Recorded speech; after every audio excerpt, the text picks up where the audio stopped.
we discussed about the details about the Bhumandala, how the Bhumandala is situated just above the ocean of Garbhodaka water, and then what are the different divisions, subdivisions, sub-subdivisions, and where we are located, etc. etc. All the details, how day and night is happening, why some things are visible, why some things are not visible, etc. We have discussed everything about the Bhumandala, and in between the prayers, we skipped, we did not take up. So now we'll do the prayers. And so while describing the Bhumandala, there is a discussion about Jambhudvipa. In Jambhudvipa, there are 9 varshas. In each and every varsha, different kind of people are residing, and they have a leader. And that leader is worshipping their Ishtadev. And others are also kind of helping, but mainly the leader of that particular varsha is the great devotee. And today we will see, today and next few classes, in these 9 varshas, the 9 leaders who are briefly mentioned here in the red color, Lord Shiva from Ilavrta Varsha, then Bhadrasha from Bhadrasha Varsha, La Pralada from Harivarsha, Mother Lakshmi from Ketumala Varsha, and 7th Manu, that is Vaivashvata Manu, Shraddha Deva from Brahmika Varsha, and then Aryama from Hiranmaya Varsha, Bhudevi from Uttarakuru Varsha, Hanumanji and Sugriva and other Vanaras from Kimpurusha Varsha, Narada Muni from Bharata Varsha. They offer prayers to their respective worshipable deities. So that is the whole things. So basically it is said that they are constantly worshipping their deities. To show mercy to his devotees in each of these 9 tracts of land, the great Lord known as Narayana remains near his devotees in various forms. So basically, just like in Bharata Varsha, in different holy places, we are continuously worshipping the deity form of the Supreme Lord. Similarly, in all these 9 varshas of Jambhudvipa, other 8 varshas, they are also worshipping the Lord's deity form continuously without fail. Though their lifespan is very long, like 10,000 years, but they are constantly engaged in the worship of the Supreme Personality of Godhead in his deity form. Since they are all exalted devotees, whenever they pray, Lord can personally manifest also.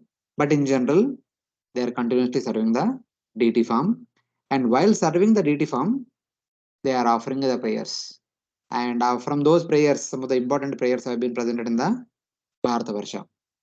So one interesting point is that though they are offering prayers in their respective varshas, but all the prayers, the essence and the learnings of the prayers are meant for us, the Bharata Varsha residents. They are offering prayers, keeping us in their mind, not themselves in their mind. So they are trying to inspire. They are like our instructors, our Shiksha Gurus. So they are offering praise to Supreme Lord in such a way to instruct us so that we can follow in the proper path to benefit ourselves. So that is the underline point. Kindly keep that in mind. So now, starting from text number 15 till the end of this chapter, in 17th chapter, the prayers offered by Lord Shiva. Not we can say Lord Shiva also, but one of the 11 Rudras who is residing in Lord Varsha is worshipping his Ishtadev, Lord Sankarsana. That will be mentioned here. In the first verse, it is said that in the tract of land known as Ilavrta Varsha, the only male person is Lord Shiva. No other male person exists there. One who knows about the Durga's curse does not enter in this place. If any foolish man dares to do so, he turns into a woman. I shall explain this later in the 9th canto. Surya Goswami is saying that. Basically, within Ilavrta Varsha, though the shloka says that Ilavrta Varsha, if any male person enters, he will become female. Like that it is mentioned. But not necessarily that any male person enters into Ilavrta within Ilavrta Varsha becomes immediately female. But in Ilavrta Varsha, in this side, there are 2 mountains, known as the Kailash and Garavira. In the 2 mountainous range, if somebody comes close to the 2 mountains, they will become female. The rest of the Ilavrta Varsha, the male and female can move around. There is no issue. because here we had Mandara mountain. That Mandara mountain was taken by the Devatas and Asuras so that they can churn the ocean of milk ocean to get the nectar. If the curse applicable for this Mandara mountain also, they would have become female. Kardama and Devuti also went to this place and traveled all over Ilavada Varsha and Mount Meru, etc. So Kardama would have become female, but not. That this condition is applicable only to Kailash and Karavira mountain range, which is here. The more details about this pastime will be mentioned in the 9th canto. Here you see the reference, some details are also there. The curse of Durga is explained in the 9th canto, 9:1, 23 to 33, about 11 verses. So what is the reason? I just briefly put some details. Once some sages of fixed vows and whose own effulgence dissipated the darkness of all directions once came to see Lord Shiva in that Sukumara forest. So some great sages who are the residents of Maharloka, Janaloka, Tapaloka, Satyaloka, powerful self-effulgent sages, they wanted to have the audience of Lord Shiva. They came to this place and they directly entered into inner chambers of Lord Shiva. Just like Jaya Vijaya stopped the 4 Kumaras who are trying to enter into the inner chambers of Lord Vishnu and Mother Lakshmi. So there what happened? The Jaya Vijaya have been cursed. But here no Dwarapal dared to stop the sages. If they stop, they know they will be cursed like Jaya Vijaya have been cursed. So no one stopped. That's why these sages directly went into the inner chambers. And they directly entered the inner chambers of Goddess Ambika and Lord Shiva. When the Goddess Ambika saw the great saintly persons, she was ashamed because at that time she was naked. She immediately got up from the lap of her husband and put on her cloth. Seeing Lord Shiva and Parvati engaged in intimacy, all the sages refrained from approaching and departed for the hermitage of Naranarayana. So they left from that place and they went to Badrikashram to see Narayana Rishis. Thereupon, just to please his wife, Lord Shiva said, "Any male entering this place shall immediately become a female." Since that time, no male had entered that forest, but King Sudyumna unknowingly entered and transformed into a female. So, in this section, Sudyumna was the first son of Vivashwan, the sun god. No. So the sun god's first son was Shradadeva. Shradhadeva's first son was Sudyumna. Later on, he had got Ikshvaku and other sons also were there, but he the first son. So he transformed into female. So it's like that. This story will come in great detail in the 9th canto. For more details, you can read 23 to 33 verses. So as I mentioned, so this is the place where this condition is applicable. Kailash and Lord Shiva resides in this Kailash mountain. If somebody enters into this mountain area, they'll immediately transform into female. Because the Devatas came here to take this, and it is said that all these lakes, whatever lakes are there at the base of the mountain, lakes and gardens, are always supported by the Devatas along with their concerts. The same Bhagavatam is telling. So that means in some area the male is not allowed, other places the male are allowed. So that is the whole idea. So then what? In Ilavrta Varsha, Lord Shiva is always encircled by 10 billion maid servants of Goddess Durga. Since this mountainous area is not supposed to be meant for male people, only female were there. How many were there? 10 billion maid servants. Bhavanti Nathai Stri Ghana Arbuda Sasrair. 1000 Arbuda, not 1 2, 1000 Arbuda. That many people are there along with Goddess Durga to serve Lord Shiva. Then what Lord Shiva is doing in the midst of all these ladies? Uttering the following mantra in meditation, Lord Shiva worships Lord Sankarshana, his source. Lord Sankarshana is the source of Lord Shiva. So how the first quarterful expansion, Vasudeva, Sankarshana, Pradyumna and Ruddha. So Vasudeva is the son of Vasudeva Krishna. Sankarshana is Balram, again son of Vasudeva and Rohini. And Pradyumna is the son of Lord Krishna. Aniruddha is grandson of Lord Krishna and son of Pradyumna. So they are the first quadruple expansion. So the Sankarshana, that is Balramji, from first quadruple expansion, expands into Mahanarayana, the Lord of Vaikuntha. And that Mahanarayana expands into all the Vishnu tattvas, Vishnu forms in the Vaikuntha, who are there in different Vaikuntha planets. And then the same Mahanarayana further expands into second quadruple expansion. Vasudeva, Sankarshana, Pradyumna, Ruddha. The second quadruple expansion are situated in four directions of the Vaikuntha. All the Vaikuntha lokas are situated surrounding Vrindavan, Madura, and Dwarka. And surrounding all these Vaikuntha lokas in four directions as the protectors. The second quadruple expansion, Vasudeva, Sankarshana, Pradyumna, Ruddha were there. And from them, the Sankarshana becomes Karunadakshaya Vishnu, Pradyumna becomes Garbhodakshaya Vishnu, Aniruddha becomes Kyrodakshaya Vishnu. Vasudeva does not become anything, but he said that what is this? Sankarshana became Karunadakshaya Vishnu, Aniruddha Pradyumna became Garbhodakshaya Vishnu, Aniruddha became Kyrodakshaya Vishnu, and Vasudeva became the deity, the presiding deity of Mahatattva, like that they say. So now we also saw that during the creation, where the time of creation, Maya Devi appears from the skin pores of Mahavishnu.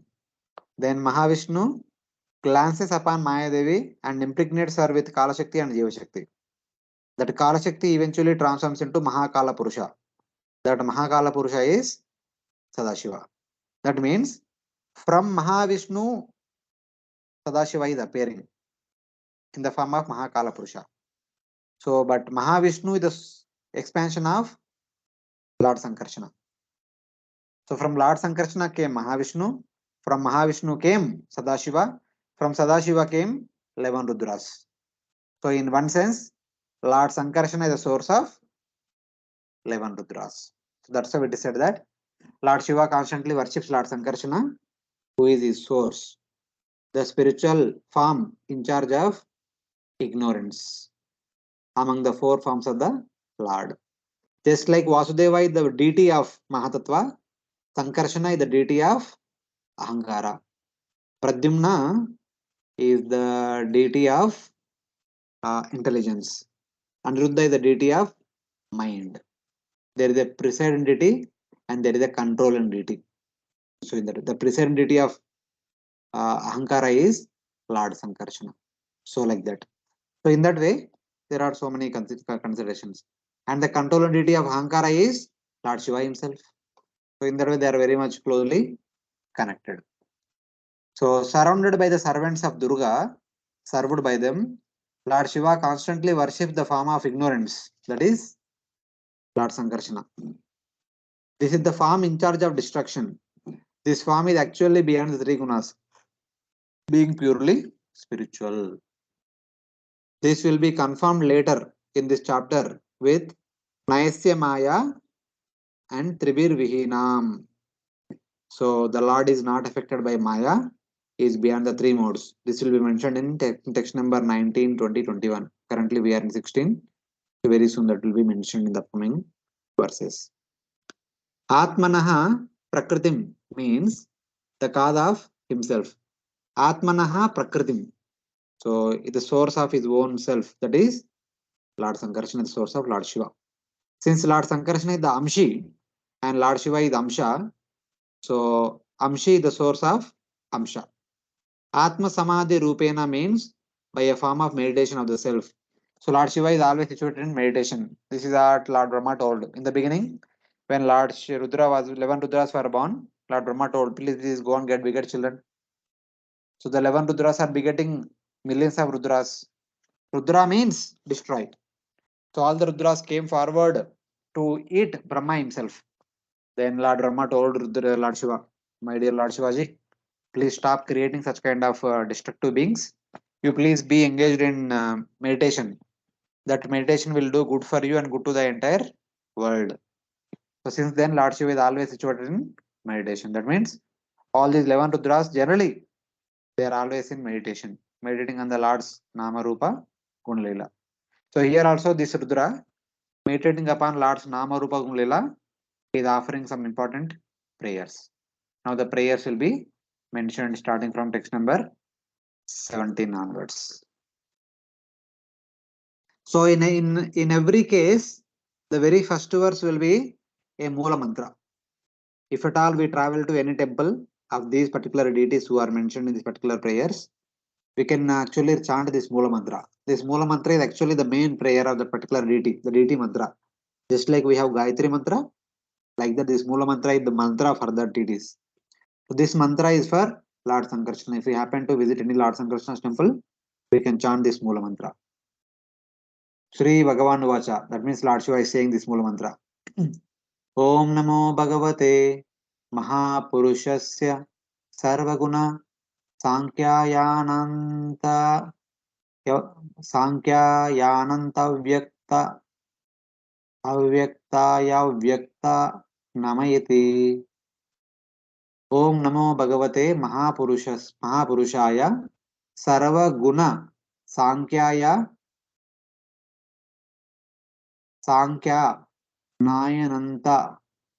Nayanantaya Avyaktaya Namayati. So that is the Moola mantra. So Lord Shiva says, I offer respects to Bhagavan, the great Purusha, the revealer of all qualities, the unlimited and unfathomable. So these are different attributes of Supreme Lord. Lord Shiva says that I am offering obeisance to the Supreme Lord. Om Namo Bhagavate. Who is that person? Mahapurusha, the great Purusha, the greatest of all the Purushas. And what are the other attributes of that person? The revelation of all qualities. Sarva Guna Sankhya Naya. Basically reveals all the gunas. So how he reveals all the gunas? This is Lord Sankarsana. That means Mahavishnu. When Mahavishnu glances upon Prakriti or Pradhana, the three modes of material nature becomes activated, and they in turn produce 24 material elements, and in turn they come together and form unlimited universes, unlimited living entities, and the living entities perform activities, and every activity that we perform is also under the influence of three modes of material nature. The inactive three modes became activated by the glance of Mahavishnu, that is Lord Sankarsana. So in that way, he reveals the qualities of the three modes. And then he is Ananta, the unlimited, and is Avyakta, he is unfathomable also. It cannot be conceived by our material perception. And to that Lord, I offer my respects to the revealer of all qualities, to the unfathomable. So like that. So this is how first they offer the Moola Mantra, and then eventually they offer prayers. So the Moola Mantra is Om Namo Bhagavate Mahapurushaya Sarva Guna Sankhya Naya Anantaya Avyaktaya Namayati. So this is the first prayer for Lord Sankarsana.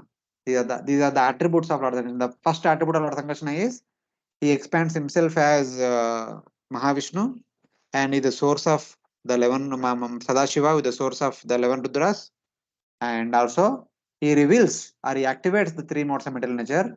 He is Ananta and he is Avyakta. So Avyakta is also another, is also Bhagavan is used. Avyakta means Brahman, Ananta is Paramatma. So like that we can say. He is Brahman, he is Paramatma, he is Bhagavan also. In all three features, he manifests. So like that, he can be seen. So like that. So that was the first verse. And second verse onwards, we will recite. Till now we had all the prose only. Now we will be having verses, we'll recite. And then we also read translation and then discuss. Correction. Section number 18. So some of you can unmute and repeat as some of the devotees asked previously. One of you can unmute and repeat after me. Bhaje bhajenya ranapada pankajam.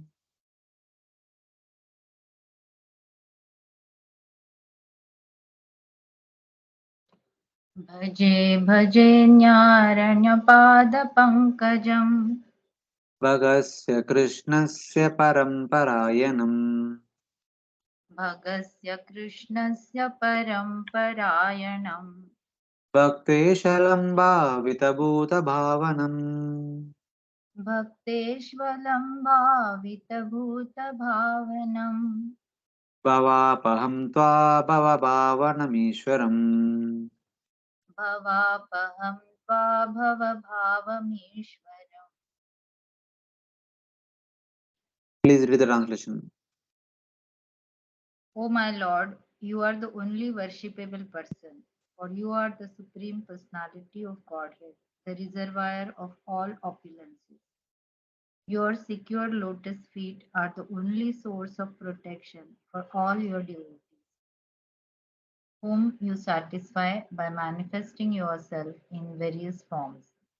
O my Lord, you deliver your devotees from the clutches of material existence. Non-devotees, however, remain entangled in material existence by your will. Kindly accept me as your eternal servant. Yeah, he's saying that I worship wholeheartedly the Lord Ishvara with lotus feet. Basically, I worship the lotus feet of the Supreme Lord wholeheartedly. So, whose lotus feet are the shelter, the highest shelter of all six qualities. Bhagasya Krishnasya Paramparayanam. So, Lord's lotus feet consists of all the six opulences. Aishwaryasya Samagrasya Veeryasya Yashasya Jnana Vairagya Chaiva Sannam Bhagaitingana. The ornament of the devotees. The object of meditation for Brahma. Bhavita Bhuta Bhavanam. So, the lotus feet of the Supreme Lord are the meditation for Lord Brahma also. The destroyer of material life. Bhavapaham. The Supreme Lord will destroy our mental existence. Who has prema for me, your servant. And that Lord had special affection for me. Is one of his servants. Like that, Lord Shiva is saying. Bhaje Bhaje ni Arana Pada Pankajam. So here it is there na. Bhaje Bhaje Nya Arana Pada Pankajam. Nya, it is divided as Ni and A. It means I worship wholeheartedly he who has lotus feet. That means I worship that person who had Arana Pada Pankajam, who had lotus feet. I'm not worshipping some other ordinary person. I'm worshipping that person who had lotus feet. Out of joy, he repeats the verb. Bhagasya means possessing six qualities. So basically, Lord Shiva, out of joy, is calling again and again, same thing. Bhakteshu alam means who remains like an ornament for the devotees. Bhavita Bhuta Bhavana means he upon whom Brahma meditates. Bhavita Bhuta Bhavanam. Bhavita means meditating upon. Who meditates? Bhuta Bhavan, me who produces all the living entities. That is Brahma, constantly meditates upon your lotus feet. Or he by whom Brahma is created. Bhavita is also creation. He by whom Brahma is created. I worship you who have prema for me. Who is that me? That is Bhava Bhavam, Shiva. Shiva is also called Bhava, Bhava Bhavam. So you have love for me. Love, Bhava means love, Bhava means Lord Shiva. So like that. So some of the important attributes of Lord Sankarsana have been indicated by Lord Shiva in this verse. So please, one of you unmute and repeat after me. Nayasya Maya Gunachitta Vrittibir.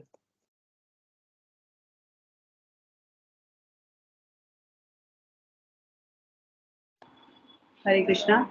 Yes, Nayasya Mr. maya gunachitta vrittibhi Nirikshito yi anuvapi drishti ajyate. nirikshato hi ani api drishtir ajyate. Isheyatano nijamanyuramhasam. ईशेयतानो अजितमन्युरं हसाम् कस्तं न मन्येत जिगीषुरात्मनः कस्तं न मन्येत जिगीषुरात्मनः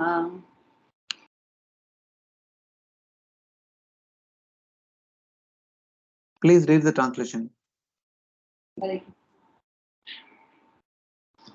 We cannot control the force of our anger. Therefore, when we look at material things, we cannot avoid feeling attraction or repulsion for them.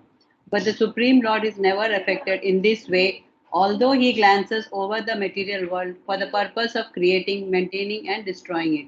He is not affected even to the slightest degree. Therefore, one who desires to conquer the force of senses must take shelter of the lotus feet of the Lord. Then he will be victorious. Hare Krishna. Yeah. Since Lord Sankarshana is the presiding deity of Ankara. So keeping that in mind, Lord Shiva is offering this prayer. What person desiring to conquer the senses will not worship the Lord, whose vision is not affected by the actions of the mind, influenced by the gunas of Maya, when he glances in order to regulate matter, though we, having the force of uncontrolled anger, are affected by when he glances at matter. Basically, Lord Sankarshana, who is Mahavishnu, glancing upon Prakriti, produced all the 24 elements and all the universes. So, the same Lord can also destroy all impurities within our heart. So, who would not want to have the glance of Mahavishnu? So, this is also one more aspect that whenever some great devotees comes to our temple, so many devotees assemble in the courtyard to welcome them. One of the important purposes is to receive them, but other purpose is to have a glance of such great souls upon us. It is only by their causeless glance our heart can be purified. On our own, we don't have so much strength to purify our heart. So we all need the causeless mercy of great souls. Only by their glance we can be purified. Same way, if a person want to get purified of anger and ahankara and all, should seek for the glance of Mahavishnu or Lord Sankarsana. So in that way. This verse describes the Lord's inconceivable power. Though the Lord glances for controlling, his glance is not affected by the actions of the gunas, by the forms, and by the qualities of Maya, by the actions of the senses and by the sense objects. So basically, though the Lord glancing upon Prakriti produces 24 elements, but the Lord's glance is not at all affected by the 24 material elements, because every element has a particular quality and a Lord's glance does not contain any of these elemental properties. So Lord glance is so pure, if at all we fall under the glance of Lord Sankarshana, the effects of all the 24 elements will be completely nullified. So in that way. Ishe comes from the word the id. It means to control. As an abstract noun, it takes the form of is. Basically, Isha. Isha means the controller. So Maya Adhyakshena Prakriti Suyate Sa Characharam. Just like Lord Krishna says in Bhagavad Gita, under my supervision, the Prakriti is performing all the activities. That means as long as Mahavishnu is glancing upon Prakriti, Prakriti can continue to do all the variety of activities. As soon as Mahavishnu stops his glance, Prakriti will enter into the body of Mahavishnu after annihilation. It goes through annihilation and enters into the body of Mahavishnu. We are affected by the impulse of uncontrolled anger. Our glance is affected. You are not like that. So our glance is affected by kama, krodha, love, madama, masara, etc. But your glance is completely pure. Who desiring to control the senses would not worship the Lord. So like that. So in the opposite way, it is said that. So everyone should desire to purify oneself, and hence one should worship the Supreme Lord. So like that. So in that way, Lord Shiva is saying that. And the next, Lord Shiva continues. असदृशो या प्रतिभाति मायया.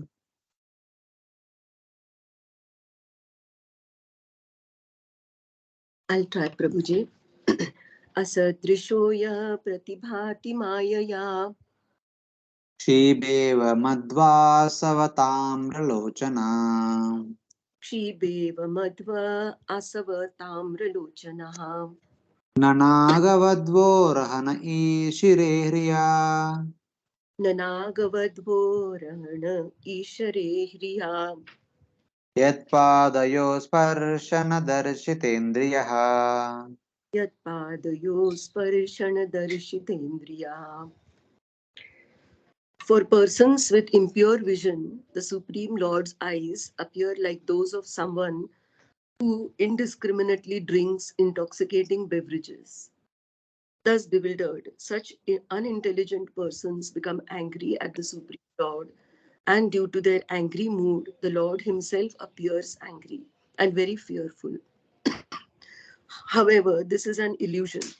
When the wives of the serpent demon were agitated by the touch of the Lord's lotus feet due to shyness, they could proceed no further in their worship of him.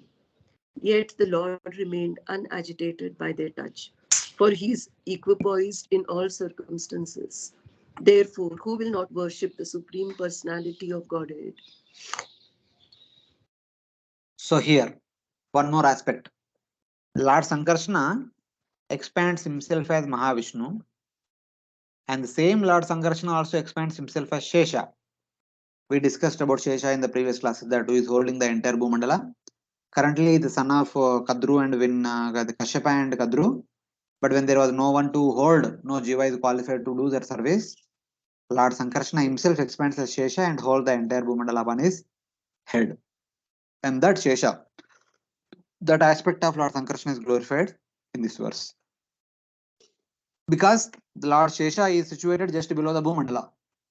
And of the 7 lower planetary systems, Atala, Vitala, Sutala, Talatala, Mahatala, Rasadala, Patala, Patala is the last one, which is the place meant for snakes.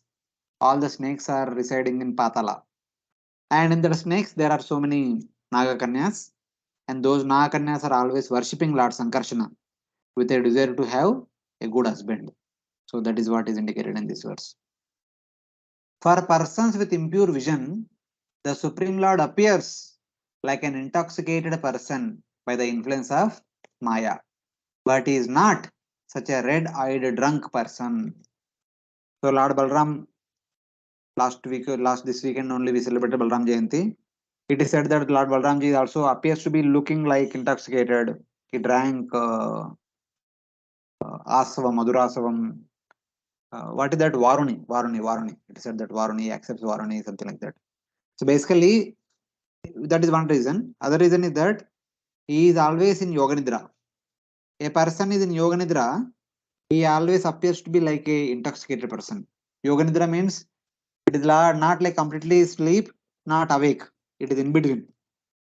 He is awake as well as sleep also. So in that off sleep condition, when we also, when we are in the off sleep condition, we are getting like good sleep in the early in the morning, and our parents come and wake us up, and we are in a delirious state. We are neither sleeping nor awake. We are in between. That is called maddened state.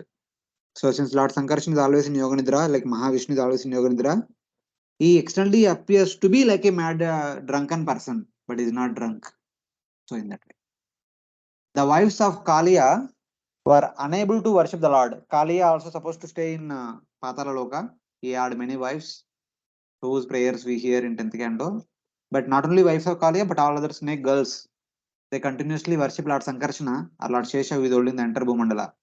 So the wives of Kaliya were unable to worship the Lord because of shyness, since their senses were agitated by the touch of his feet. So in order to, when we go to temple, I mean, of course, in our ISKCON temples only pujaris are worshipping. But in my childhood, I used to see that all of you also must have experienced this. In our village temples are there. The village temples are like there won't be any pujari, and the TTs are like that only. And the village people once in a while they go and they clean the entire room. They also bathe the deity. They apply chandan, they apply tilak, they apply kumkuma, haldi, etc. They decorate the Lord with flowers and other things like that. Generally, I used to see that in Saturdays, our village people used to visit temple and they bathe the Lord deities and they do decorate the deities and finally offer coconut, so something or some sweet, etc. So that is a way they worship. Same way, there's the snake girls are worshipping Lord Shesha, who is holding the entire Bhumandala.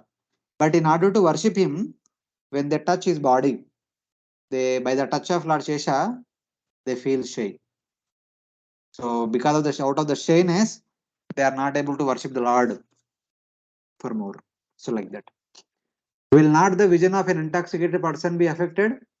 The Lord appears like intoxicated person to the foolish. Such a drunk with red eyes loses his discrimination by drinking liquor. But you are not actually like that. So people around us, by drinking liquor, they are beyond their control. But externally, Mahavishnu looks like a drunken person, but is not drunk. He's actually in yoga nidra, off sleep state. In that way, appears to be like that. You maintain your discrimination and are equally full of bliss. Lord is actually full of bliss. He is experiencing bliss. In that bliss, he appears to be like an intoxicated person. The wives of Kalia, who are bewildered by the Lord's beauty, are described then. They could not worship his feet. Agitated by the touch of Lord's feet, they became shy. Since he is omniscient, he knows about our agitated hearts. Thus they thought, how can we serve him? Because they approach the Lord with an intention, either there could be two intentions. One intention, either they want to become the wives of Lord Sankarshana himself or Shesha himself, or they wanted to get good, devoted husbands. But in any case, when they understand that Lord knows what is there in our heart, so since we have come here to become his wives or become the wife of somebody else. So remembering that they feel ashamed and they cannot serve the Lord properly. So like that it is mentioned. So the different aspects of Lord Sankarsana are indicated one after the other. Hare Krishna, Prabhuji. Yes, Mataji. Prabhuji, this like Kalia's wife, when did they touch the feet? Like I didn't get clearly. And how Kali means actually his original residence is Patala Loka only. So then he had another residence also. We have seen previously also. Kali also used to stay in one of the islands which are surrounding Jambhudvipa. Ramanaka Island. And he also came because of the fear of Garuda, he came to Yamuna also. But whatever it is, so when exactly happened, we don't know, but it happened. So in specific Kalia's wives' names are mentioned, but in general, any snake ladies, the same thing is again mentioned in the 25th chapter. Patalaloka is fully inhabited by snakes. The snake girls are constantly worshipping Lord Sankarsana because they are nearby. Patala and bottom portion of Bhumandala are very nearby. So in that way, they constantly worship him. there are in Patala Loka, all the residents will be snake community only. So out of Only that, snake community. so out of that, some girls may be aspiring to have a husband, Lord Sankarsana as husband. That is why, because that is why I was Yes. confused. Kalia's wife, they are already married. Why they are aspiring? No. Kalia's wives are not aspiring to become the wives of the Lord, but they are serving. So I mean, Kalia in one sense he is what you can say, he is against the Lord, na? They pray to Lord Krishna also, please forgive our husband, he is envious, something like that. They might be offering prayers so that our husband become gentleman. Or before they married to Kalia, they might have been offered the prayers, hoping to get a good husband. So like that, the various possibilities are there. Okay, thank you. Okay, others are able to follow? Yes, Prabhuji.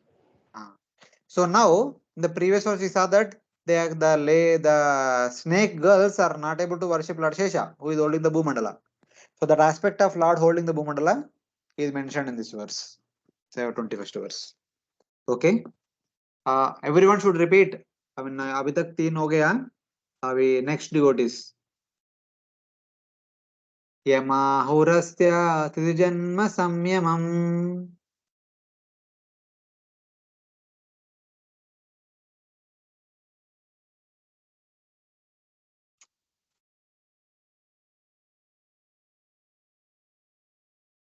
त्रिभिर्विहीनं यमनन्तं ऋषया न वेदसिद्धार्थमिव क्वचित् स्थितम् भूमण्डलं मूर्धसहस्रदांशु.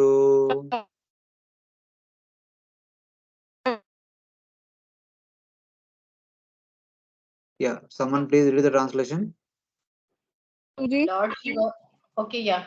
Continue, Mata. Hari bol. Yes, Madhu.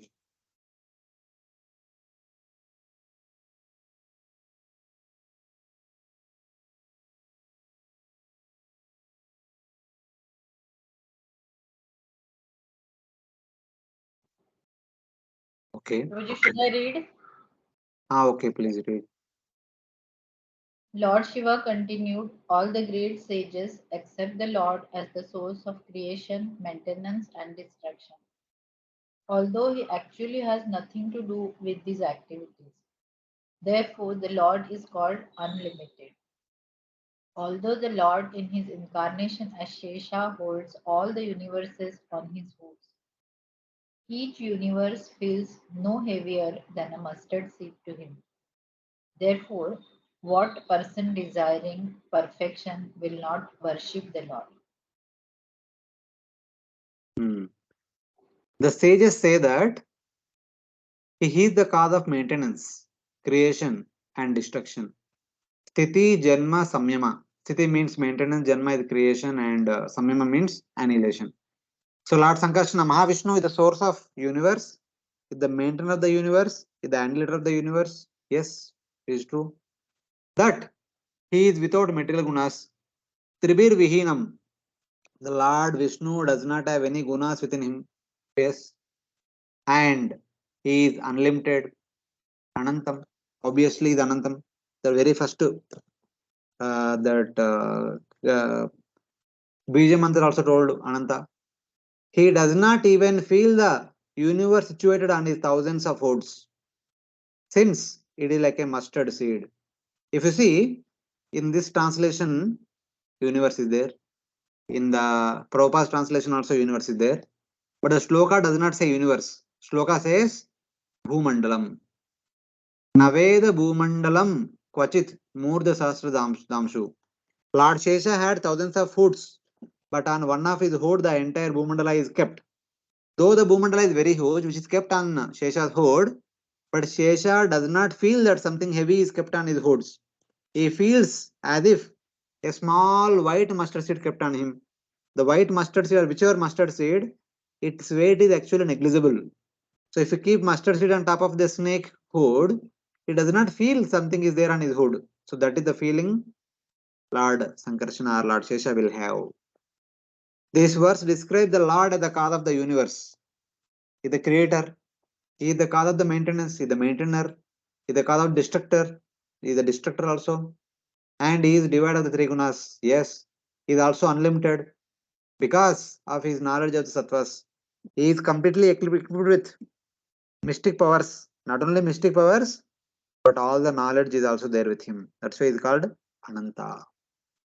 He does not know the Bhumandala situated on his hoods.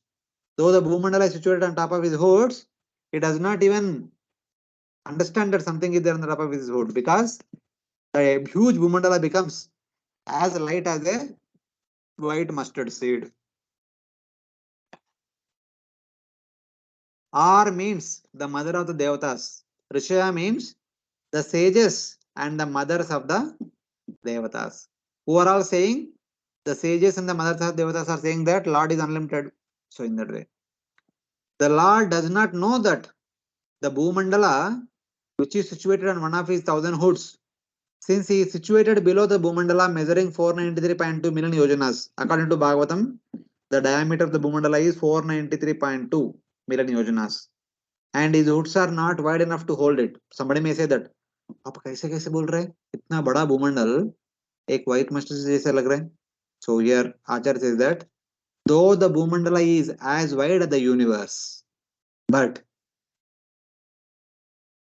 when it is kept on top of the Lord's hoods, what happens?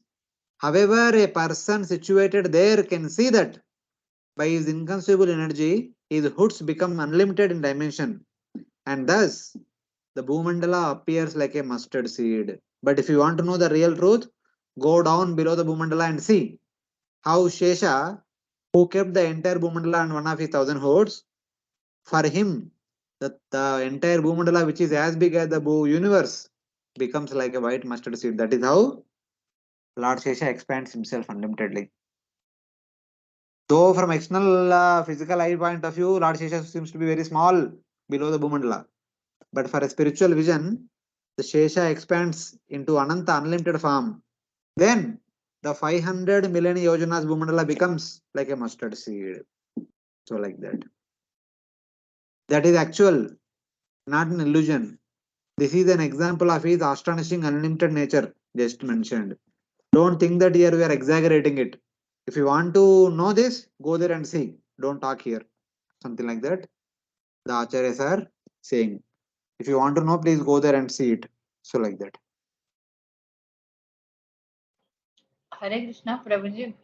Mataji, There, 1 minute. Just hold on. yeah. Hare Krishna Prabhuji, I'm in a class.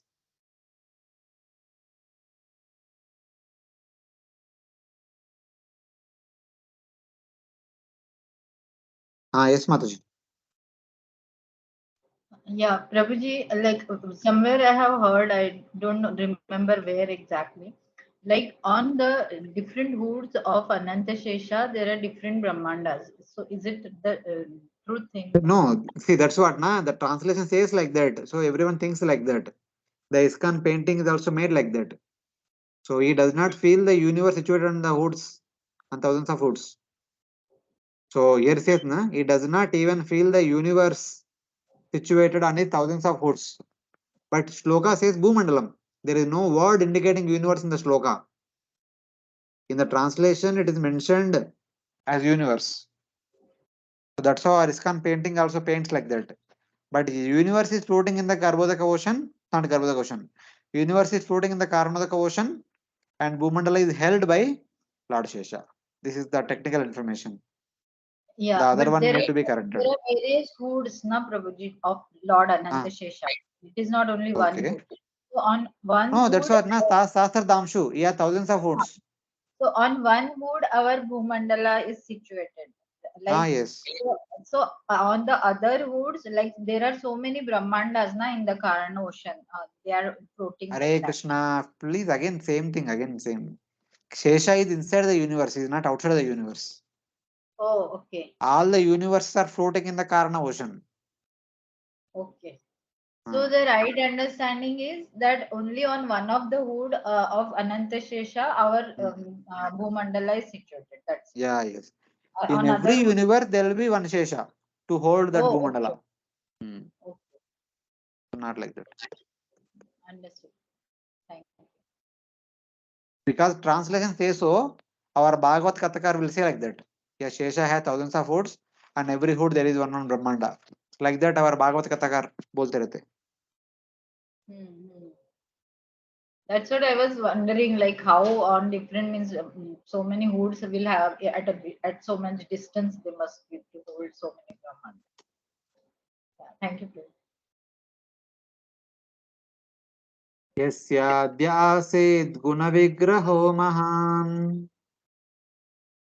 यस्याद्यासीद् गुणविग्रहो महान् विज्ञानधिष्ण्यो भगवानज किल विज्ञानधिष्ण्यो भगवान् जकिता यः सम्भवोऽहं त्रिवृता स्वतेजसा यत्सम्भवोऽहं त्रिवृता स्वतेजसा वैकारिकं तामसमैन्द्रियं सृजे वैकारिकं तामसमैन्द्रियं सृजे एते वयं यस्य वशे महात्मना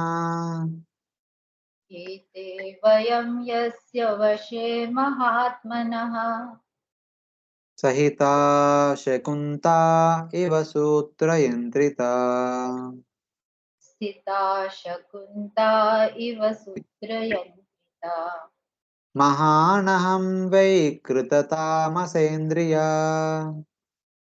महानहं वै तामसेन्द्रिया सृजाम सर्वे यदनुग्रहादितम् सृजाम सर्वे यदनुग्रहादिदम्.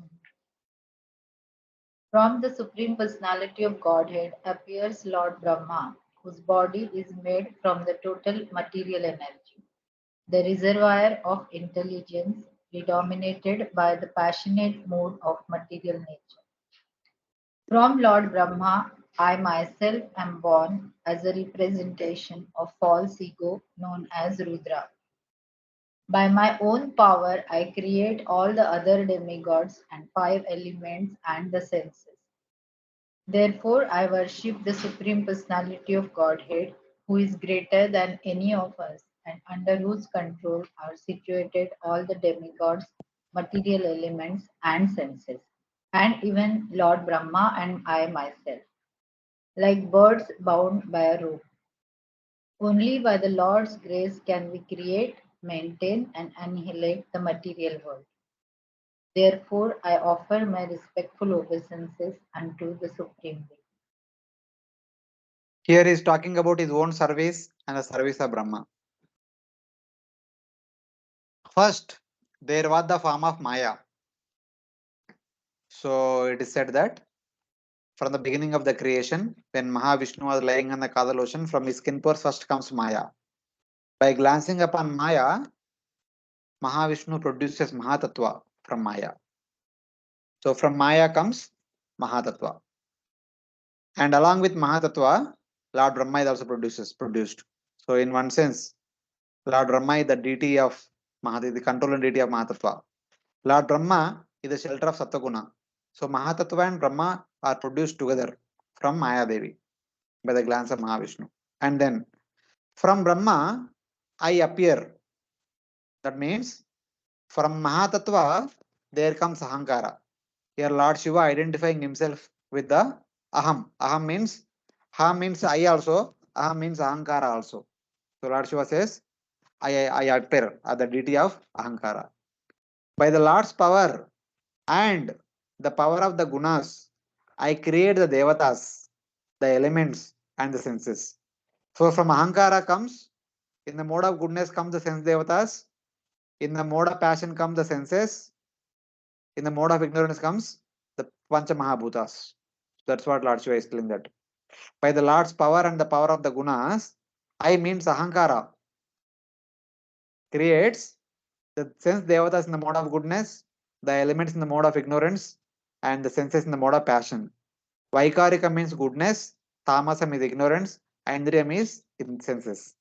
All of us means Mahatattva, that is the Lord Brahma, and myself, Lord Shiva, and the Devatas who are produced from Ahankara. The elements and the senses are like birds tied by a thread under his control. By his mercy, we create this universe. So we are under complete control of the Lord. Shakunta Iva Panjaram. Just like bird is encaged in a cage. So like that we are also controlled by the Supreme Lord. And we engage in creating and maintaining this universe for the service of the Supreme Lord. So like that. Their services are mentioned in this verse. These verses explain how the Lord is the cause of the universe by explaining the appearance of different elements. First, there is the appearance of a form of Maya, Guna Vigraha. And from that Guna Maya, by the Lord's glance, there comes Mahatattva. When the gunas are agitated, then first comes Mahatattva composed of mode of goodness. It should be understood from this that Lord Sankarshana is beyond gunas. That means it is Lord Sankarshana who is glancing upon gunas and activating them. So he is beyond three gunas. That's why he can activate the gunas. If he is under the gunas, how can he activate the gunas? If somebody is under the gunas, will be activated by the gunas. Only somebody who is superior to gunas can activate the gunas. So in that way it is established. He is the shelter of sattva. The shelter of sattva guna is Lord Brahma. He is the deity of Mahatattva. From Brahma, I, that is Ahankara, arose. I am the personification of Ahankara, another form of Rudra. By his Shakti and by the three gunas, I create the Devatas, Vaikarikam, the elements tamasam and the senses tajasam. The next verse describes the Lord's control of everything. So from me all these things will come. Then how all these things are under the control of Supreme Lord? Sutra Yantra means bound by a rope. Shakunta means birds. They are dependent on their master. Who are we? We are parts of the Devatas. We are part of the Devatas mentioned as Vaikarikam. So who are these people are bound by the Supreme Lord? All Devatas who are produced from the past Tatvik Ahankara and also Brahma and Shiva. They are all under the supreme complete control of Lord, Supreme Lord. So in that way. Like that Lord Shiva is like that. So we are all created by the Supreme Lord and we are all under the Lord's control and we are all engaged in some service, creation, maintenance and relation of the universe for Lord's pleasure. So something like that. And finally, Hare ah, Krishna Prabhuji. Prabhuji, in yes. this it is mentioned now that Lord Brahma is the controller or is looking over the mode of goodness like Sattva Guna. Hmm. Mm. So I was little confused. Generally, we consider Lord Brahma for Rajo Gunana. So how to understand? I told this many times in our second canto, third canto also. Lord Brahma is a two personality. One personality is Jivatattva, other personality is Gunavatara. As a Jivatattva, he is acting as a deity for intelligence. And as Gunavatara, he is acting as the deity of Mahatattva. So he is one person will do two services. He is also supervising the activities of Mahatattva, supervising the activities of the intelligence. If you remember in the Prachana Barhi story also we discussed, the Puranjani, though Srila Prabhupada always translates as contaminated intelligence. But technically we should take Puranjani as Buddhi. Buddhi can stand for Chitta, Buddhi can also stand for intelligence. Buddhi is the word used for both the things. For Chitta also Buddhi is used in Sanskrit, for intelligence also Buddhi is used. So Puranjani is combined personality of intelligence as well as Chitta. So like that. So in that way we should take them together sometimes. Okay. And does it have some connection to like sometimes when there is no qualified personality for particular post, No, Lord no, not Himself. qualified is always is actually always see here what it is they mentioned. Vijnana Dikshinam. Whenever there is a word used jnana, jnana indicates intelligence. Whenever there is a word vijnana used for chitta. Vijnana is directly connected to chitta, jnana is connected to intelligence. In one of the previous class also we said that we elaborately discussed. So with intelligence, we try to understand how these 23 elements are functioning. The five Panchamahabhutas, five Tanmatras, five Jnanendriyas, five Karmendriyas, Man, Buddhi, Ahankara. All these 24 elements, what are they, how are they functioning and all. With our intelligence, we can understand about them. But beyond these 24 elements, there are four more elements. What are they? Ishvara, Jiva, Prakriti, Kala. If you want to understand anything about these four things, we cannot understand them by intelligence. Because intelligence can only deal with matter. If you want to deal with something which is superior to matter, we can understand only about them by chitta. It is only chitta will help us understand all those things. That chitta is nothing but vijnana. Vijnana means chitta, jnana means buddhi. Buddhi or intelligence, we can say in that way. Prabhuji, this It's like that. holds true for everyone. Like when we study something spiritual, are we using it means trying to understand by our intelligence or by our chitta?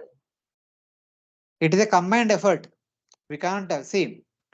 There is theoretically we may try to understand by intelligence, but proper understanding and the realization comes only by Chetana. It is Chitta only will give us the realization of that. Yeah, that is why there is so much difference in perceiving of what we read and what acharyas read. When they talk, it is completely different. No? Yeah. Thank you, Prabhuji. See, basically, Our understanding should boil down to realization. Without realization, understanding will not stay with us. Even with intelligence also, we not only understand, we realize also the physical phenomena. We realize also sometimes how it is happening. So with the Yes. deep hard work, we can realize why it is happening the way it is happening. That is about physical phenomena. Same way, the spiritual phenomena can be realized by, or can only be realized by chitta. Chitta. So in that way, we have to understand. Thank you.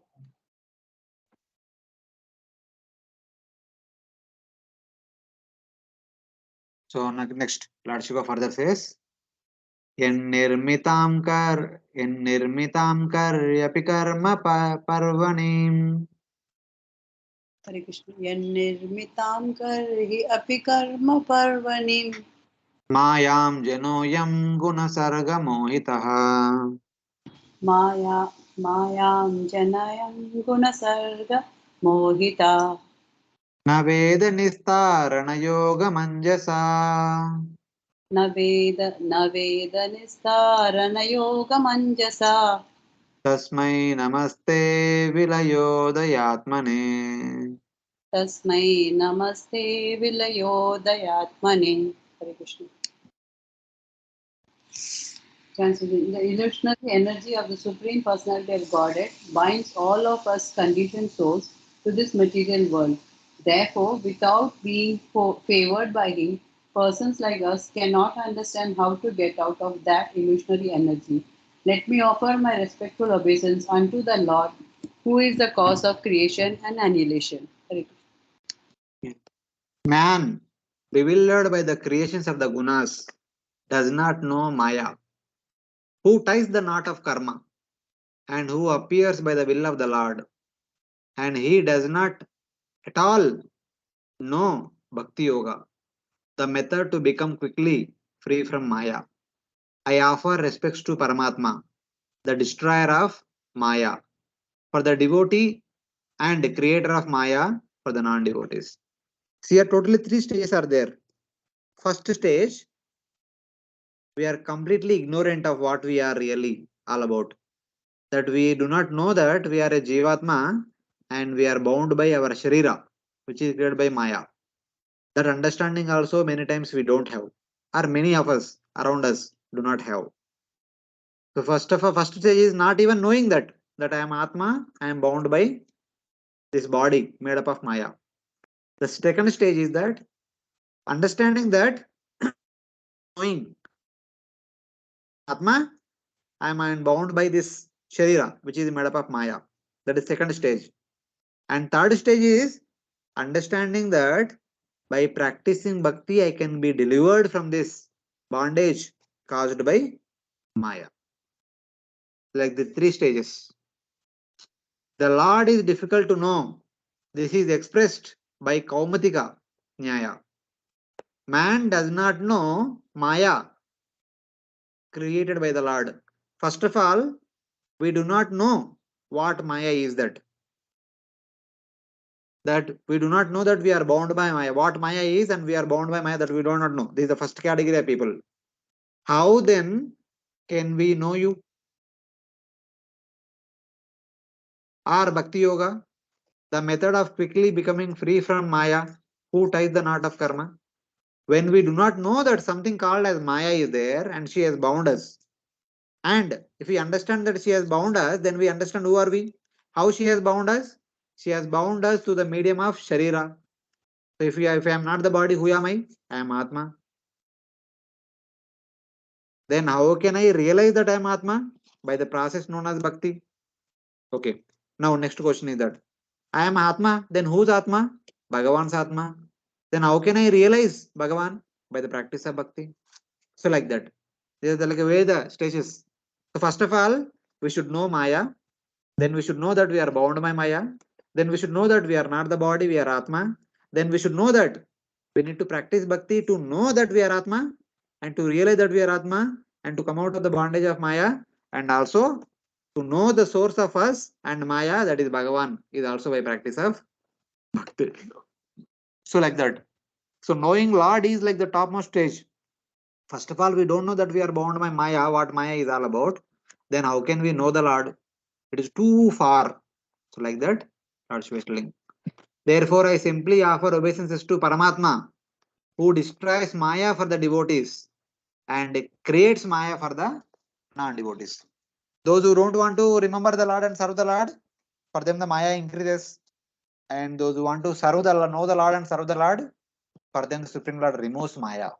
So like that. So this is how the different aspects of Lord Sankarsana have been indicated in this prayer by our Lord Shiva. So these are the prayers offered by Lord Shiva in the glorification of Lord Sankarsana. So this is from chapter 17. Any questions?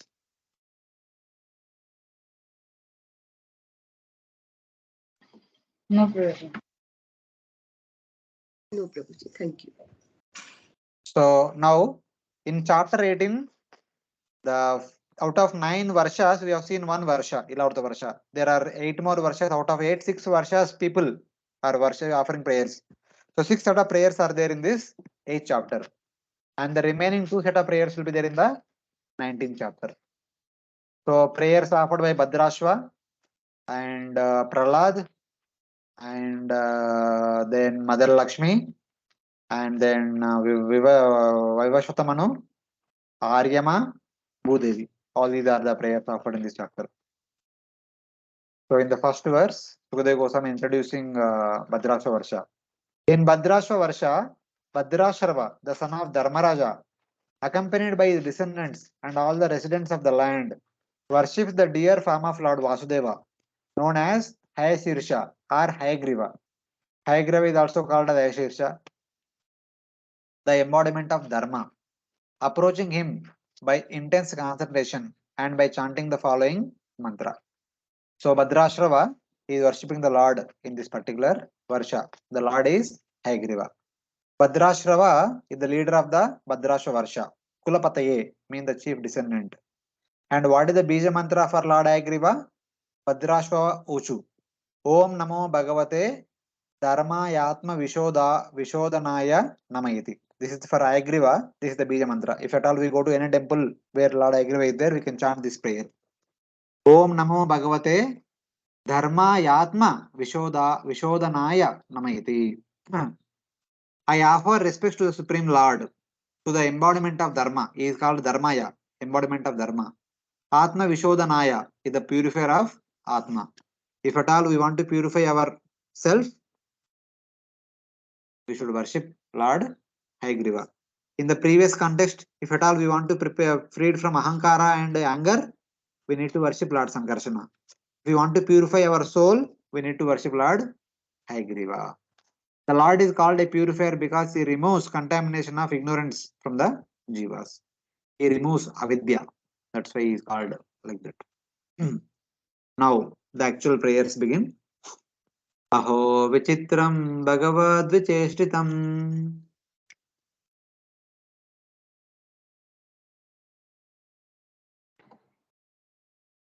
Aho Aho vichitram bhagavad-vicheshtitam nantam janoyam himishanna pashyati. Gnantam janoyam himishanna pashyati Dhyayan asadyarhi vikarma sevitum. Dhyayan asadyarhi vikarma sevitum Nirhrutya putram pitaram jijivishan. Nirhatya putram pitaram jijivishan. Alas, how wonderful it is that the foolish materialist does not heed the great danger of impending death. He knows that death will surely come, yet he is nevertheless callous and neglectful. If his father dies, he wants to enjoy his father's property. And if his son dies, he wants to enjoy his son's possessions as well. In either case, he heedlessly tries to enjoy material happiness with the acquired money. How astonishing it is that a person, though seeing death, does not see really death. The action of the Lord, sins, meditating on sinful acts, he desires to live, to enjoy material life, even though burning his father and his sons after their deaths. So this is one important grave verse. थोड़ा सा looks very harsh, but it is a reality. So let us see what exactly that. Basically, how astonishing is Lord's Maya that a person, in spite of seeing in front of his eyes that one's own father and one's own children are dying, but this person is trying to enjoy the wealth that actually belongs to one's own father or that belongs to one's own sons. So like that. Though he sees death, he does not see it. Burning his dead father who produced him and his son whom he produced, who have died prematurely. He positioned between them, even though produced by one and producing the other, desires to live off, desire to live off of their wealth. So basically, I don't know. This is my understanding while I was preparing this. I was thinking that. So we may say that I am a big engineer, I am a big doctor, I am this employee, that employee. So I am working very hard with my intelligence. I am earning a lot of money. All this wealth is mine. The home that I possess is mine, the vehicle is mine, the land is mine, we may say. But actually, we see none of those things belong to us. When we are born in a particular family, as an inheritance, all the possessions are coming to us. The ancestral property from the grandfather to father to us, the land, home, they're all coming to us. And one may say that no, I have studied, I worked very hard, I have become engineer, and I'm earning a lot of money, and with that money I purchased vehicle, this, that, all these things. One may say like that. But that is also not wrong. That is not right. It is actually wrong. It is the parents who have given us the education, who has given all the facilities to study. As a result of that only we have got the job and we are getting the salary.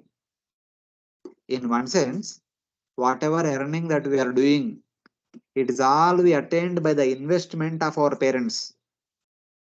So whatever we are earning, it actually belongs to our parents, not to us.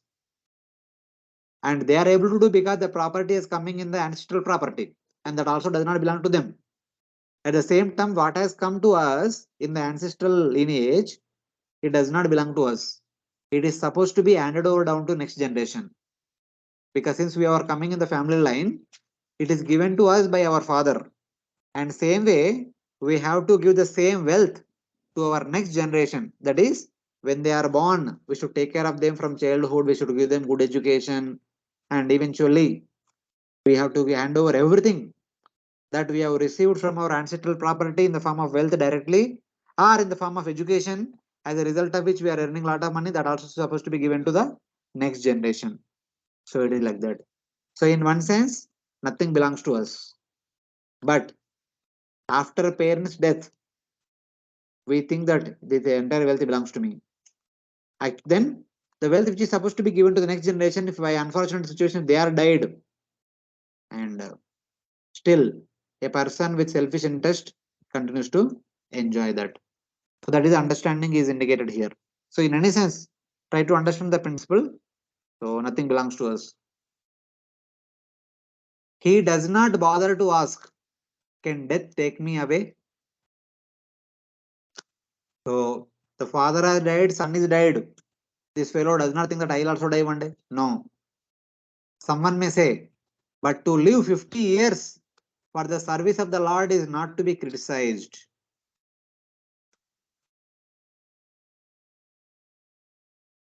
So says that, can death take me away? A normal person who is only interested in sense gratification with the father's wealth and son's wealth, his life is in vain only.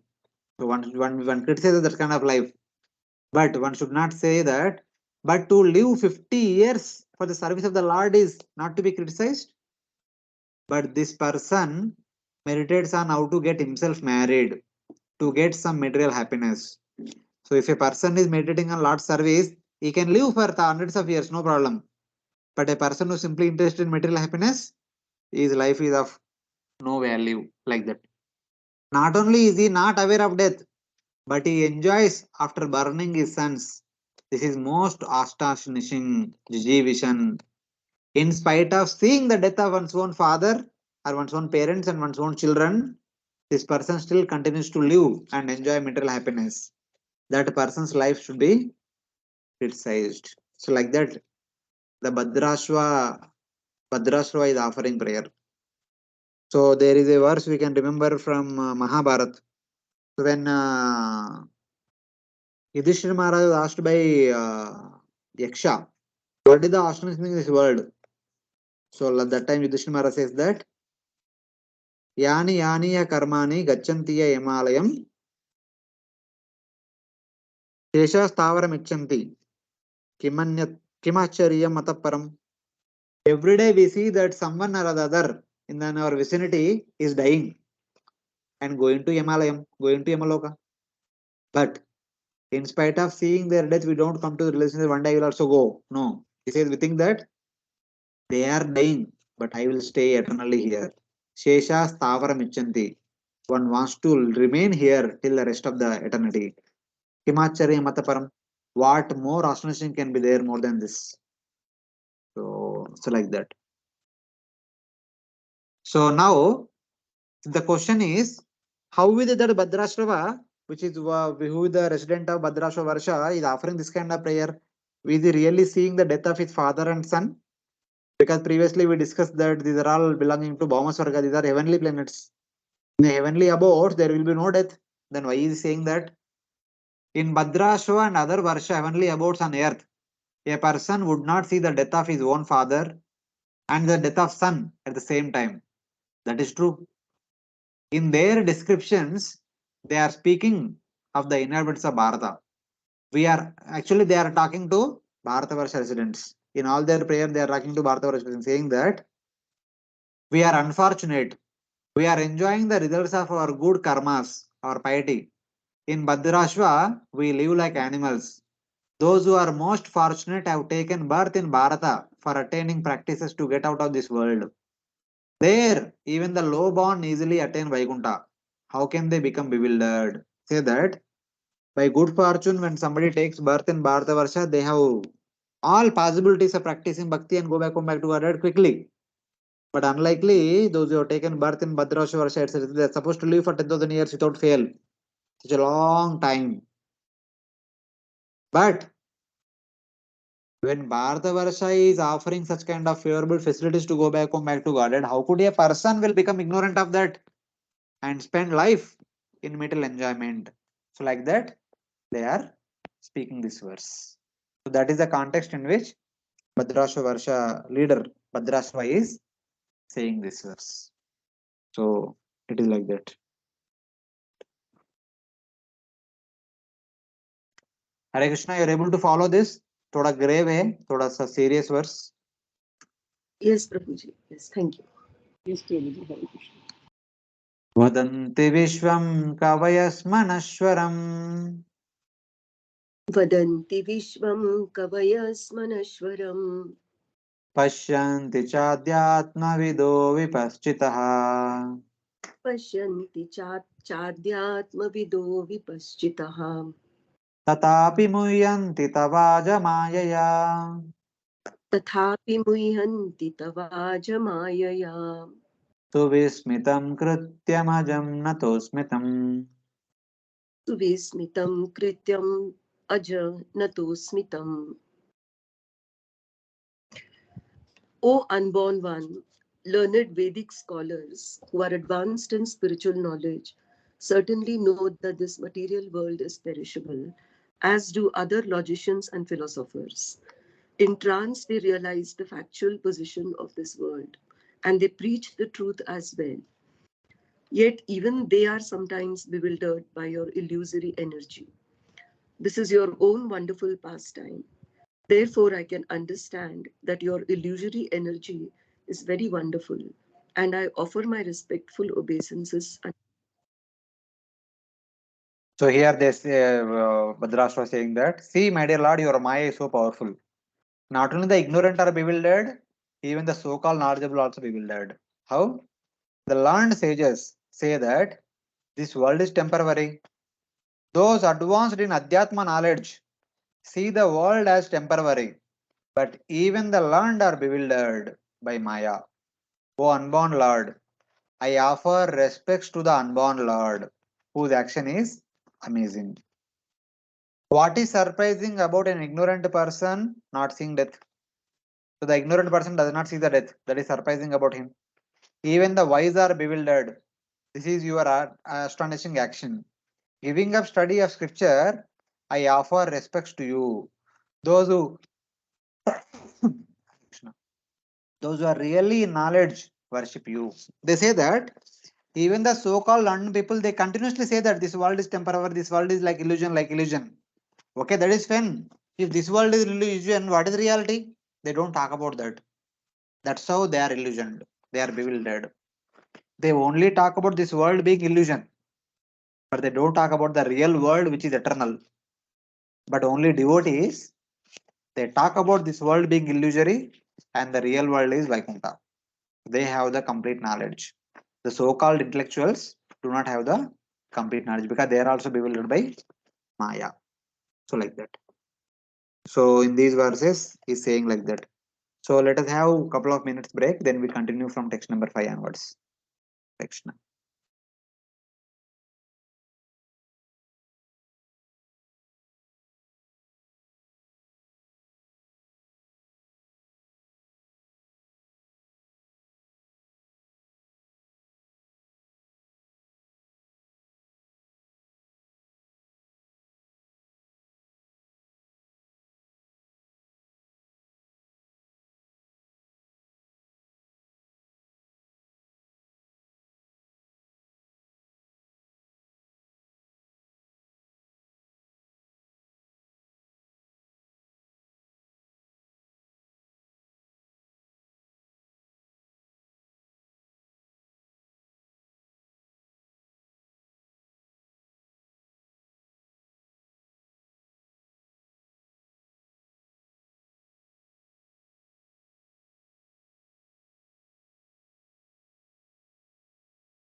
Hare Krishna, devotees are there?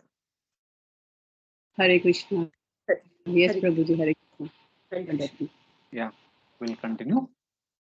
विश्वोद्भवस्थाननिरोधकर्मते विश्वोद्भवस्थाननिरोधकर्मते ह्यकर्तुरङ्गीकृतमप्यपावृतः ह्यकर्तुरङ्गीकृतम् अपि अपवृतः युक्तं न चित्रं त्वयि कार्यकारणे युक्तं न चित्रं त्वयि कार्यकारणे सर्वात्मनि व्यतिरिक्ते च वस्तुतः सर्वात्मनि व्यतिरिक्ते च वस्तुतः. O Lord, although you are completely detached from the creation, maintenance, and annihilation of this material world, and are not directly affected by these activities, they are all attributed to you. We do not wonder at this, for your inconceivable energies perfectly qualify you to be the cause of all causes. You are the active principle in everything, although you are separate from everything. Thus, we can realize that everything is happening because of your inconceivable energy. Hare Krishna. You are uncontaminated. Apavruta, matlab you are not covered by anything else. Though you are not the doer, you accept the actions of creating, maintaining, and destroying the universe. This is not astonishing for you, the cause of all causes, the soul of all living entities, separate from all living entities. It is reasonable for you. Mayatadam idam sarvam jagadavyakta murtina mastani sarvabhutani nacham mastani sarvasham. So like that. So basically different aspects of the Lord are mentioned here. You say that even the learned men are bewildered by my Maya. This implies a fault in me by my close association with Maya. So you are telling that the foolish are bewildered by Maya and also intelligent people are bewildered by Maya. That means I have some problem. So for which Bhadrash was saying that no, my dear Lord, though Maya belongs to you, you are separate from her. The Lord is actually called the non-doer of creation, maintenance, and annihilation because he only activates gunas. Mahavishnu does not do anything personally. He simply glances upon Prakriti and Prakriti does everything. And since Prakriti belongs to Lord, whatever is done by Prakriti, it is said that Lord is done. So basically, a king gives an order and the ministers and subsequent managers will execute all the activities. But it is said that the king is doing all the activity. King never does anything personally. He only gives the order and everything is done automatically by his energies. So like that, subordinates, something like that. Accepting the action of creation is only metaphorical. You do not have a sense of being the doer like the jiva. You are not covered by the gunas. This is reasonable for you and not astonishing. Because you are the possessor of Maya, you are the cause of all its effects. So this is like that. So Lord is possessing Maya. Whatever is done by Maya, it is said that Lord is the doer of all those things because Maya belongs to Lord. You are the form of everything, Sarvatmani. Because Maya is not part of your Swarupa Shakti, you are said to be separate. Though Maya is belonging to you, but Maya is your Bahiranga Shakti. So you exist yourself separate from Maya. You are not part of Maya. So like that. So that's how Lord's independent nature or superior nature has been indicated by Bhadrashrava. Though Maya bewilders the ignorant by not allowing them to realize the death, and the Maya bewilders the intelligence, not allowing them to realize the spiritual world. But the Lord is situated independent of Maya and her influences. So in that way. And then finally, in the last verse, Bhadrasva says that the one pastime that Lord Hayagriva had performed in this world that has been mentioned in this verse. So in the beginning of the creation, basically when the previous night when all the 14 planet systems are annihilated, everything enters into the body of Garbhodakshaya Vishnu. Everything enters there. And the 4 Vedas also enter into the body of Garbhodakshaya Vishnu. The next day morning, from the navel of Garbhodakshaya Vishnu, there comes a lotus. On top of that lotus, there is Brahmaji. And while the lotus is growing up, and eventually, just like Brahma appeared on top of the lotus, like that, the 2 demons, Madhu and Kaitaba, appeared from the lotus leaf.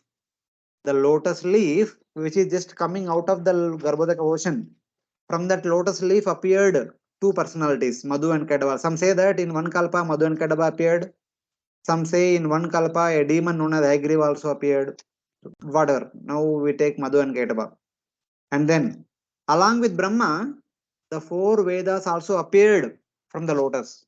But they are moving around Brahma. Brahma did not realize that, he lost the Vedas. Because that's why now we remember, we always say that Lord Brahma, as soon as he woke up, he don't know what to do. He hears Ta and Pa, he performs tapasya. Then Garbhodakshaya Vishnu gives knowledge and all that. That's what we generally hear. So same thing is happening.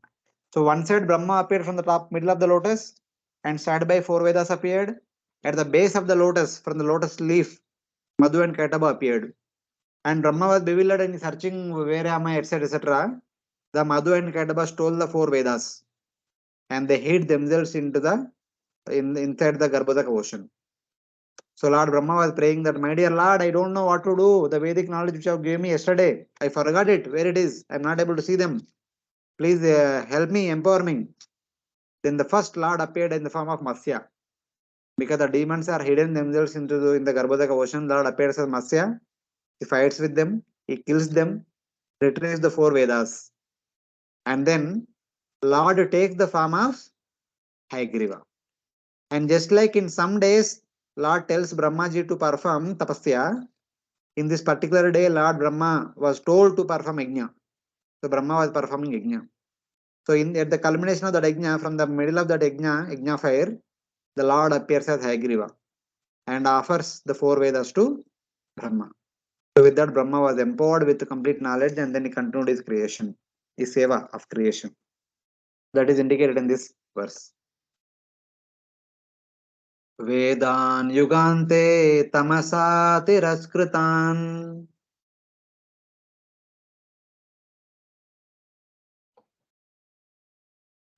Vedan Yugan.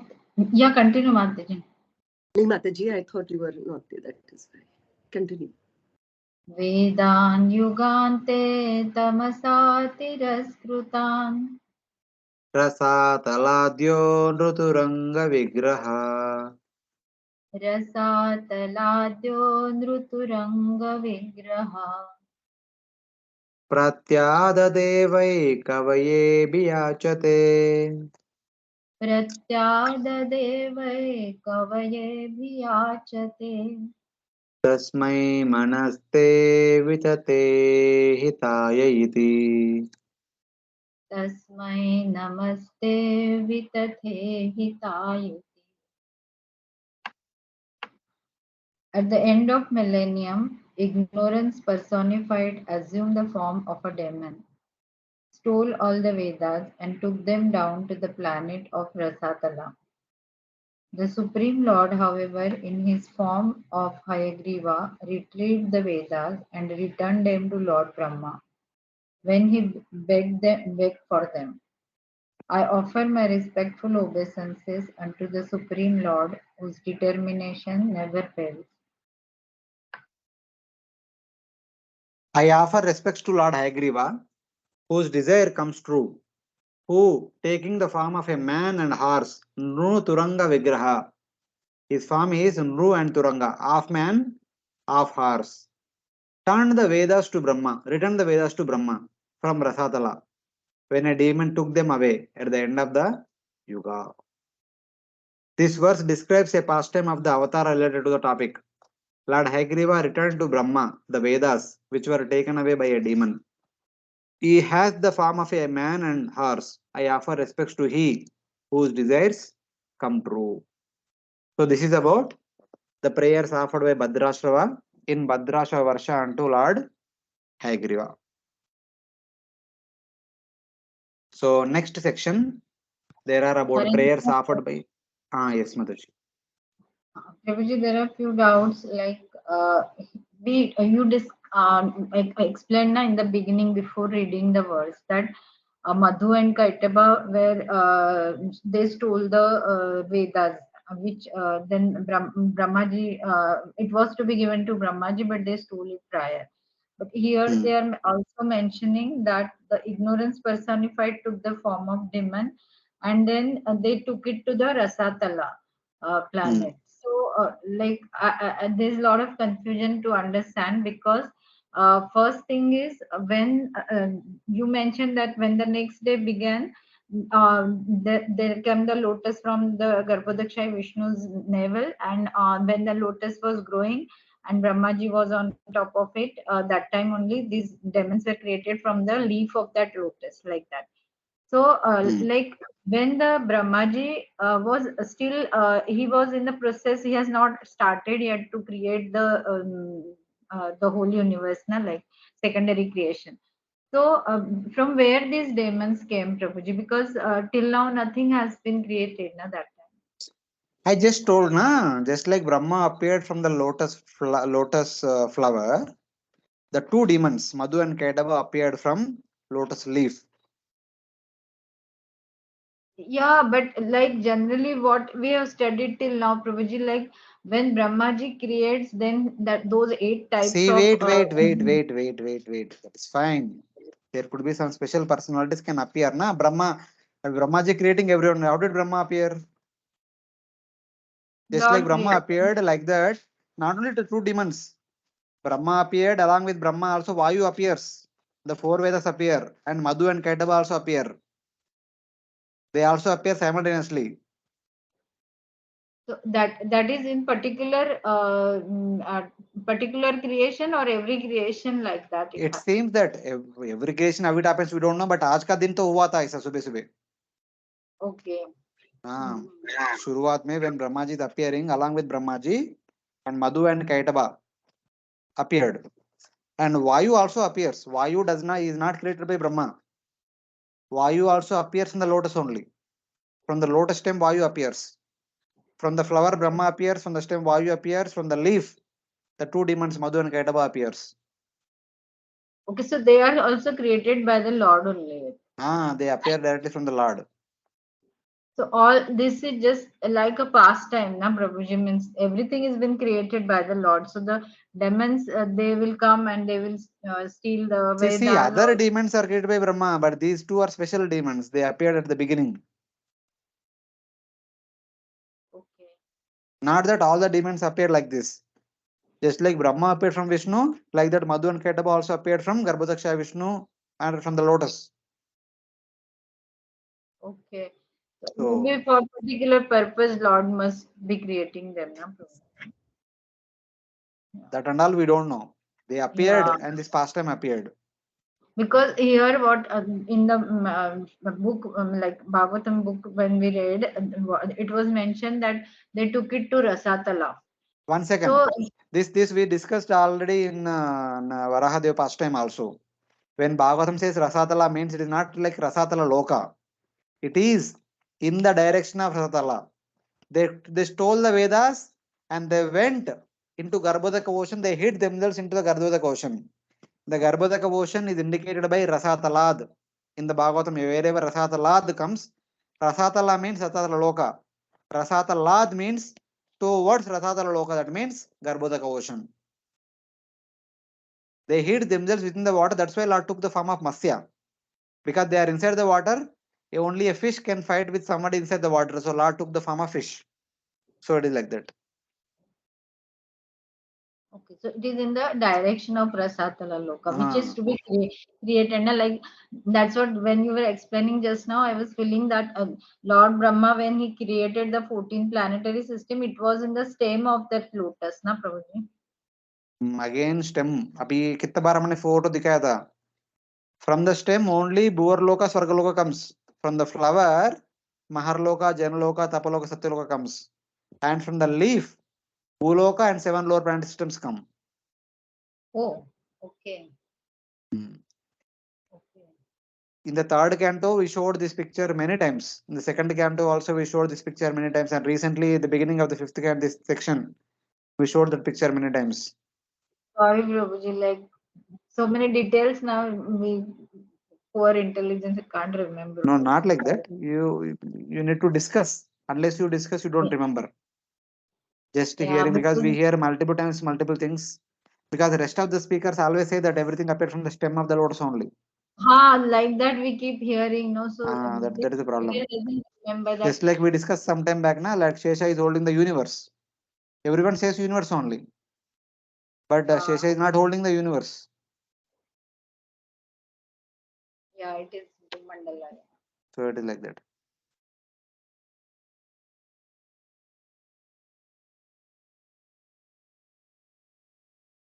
Okay. Other devotees have any questions? No, Hare Krishna. no Prabhuji, question.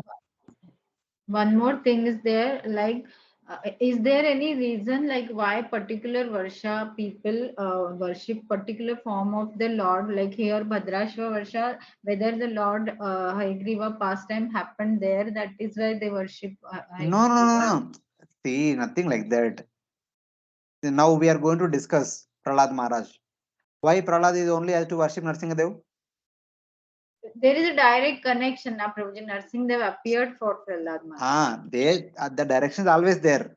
But you said one more point, whether that pastime of Hayagriva happened in Bhadrashva Varsha. That is not necessarily. Prahlad Maharaj Narsingadev pastime did not happen in Harivarsha. That happened in the heaven only. But wherever this person is there, he will worship his Ishtadev. See, currently you are staying in Andheri and Antani.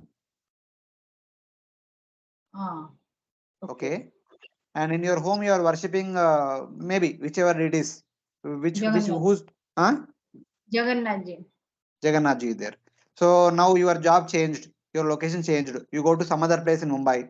Will you take Jagannath Ji along with you there or not? Yes. That's all. Jagannath Ji is Ishtadev. So wherever you are, you worship him. It is not necessarily that you have to worship only in the place where you in Thane only. Something like that. Okay, so maybe the people of Bhadrashva Varsha, they have some connection with Lord Hayagriva. That is why they Again, may same be. question. Again, same thing. Why you are not getting? No, I understood Prabhuji. Bhadrashrava is Ishtadev is Lord Hayagriva. Since currently staying in Bhadrashrava Varsha, he is worshipping Lord Hayagriva. Tomorrow, if he will go to Bharata Varsha, he will worship Lord Hayagriva in Bharata Varsha also. Okay, the Bhadrashva is some personality like. वही है ना अभी Bhadrasava. see, in Bhadrashva Varsha, there is Bhadrashrava, the son Okay, of Dharmaraja. His name itself is Bhadrashrava. okay, So okay. he is worshipping Lord Hayagriva. Okay, understood Prabhuji. Sorry, I missed this point.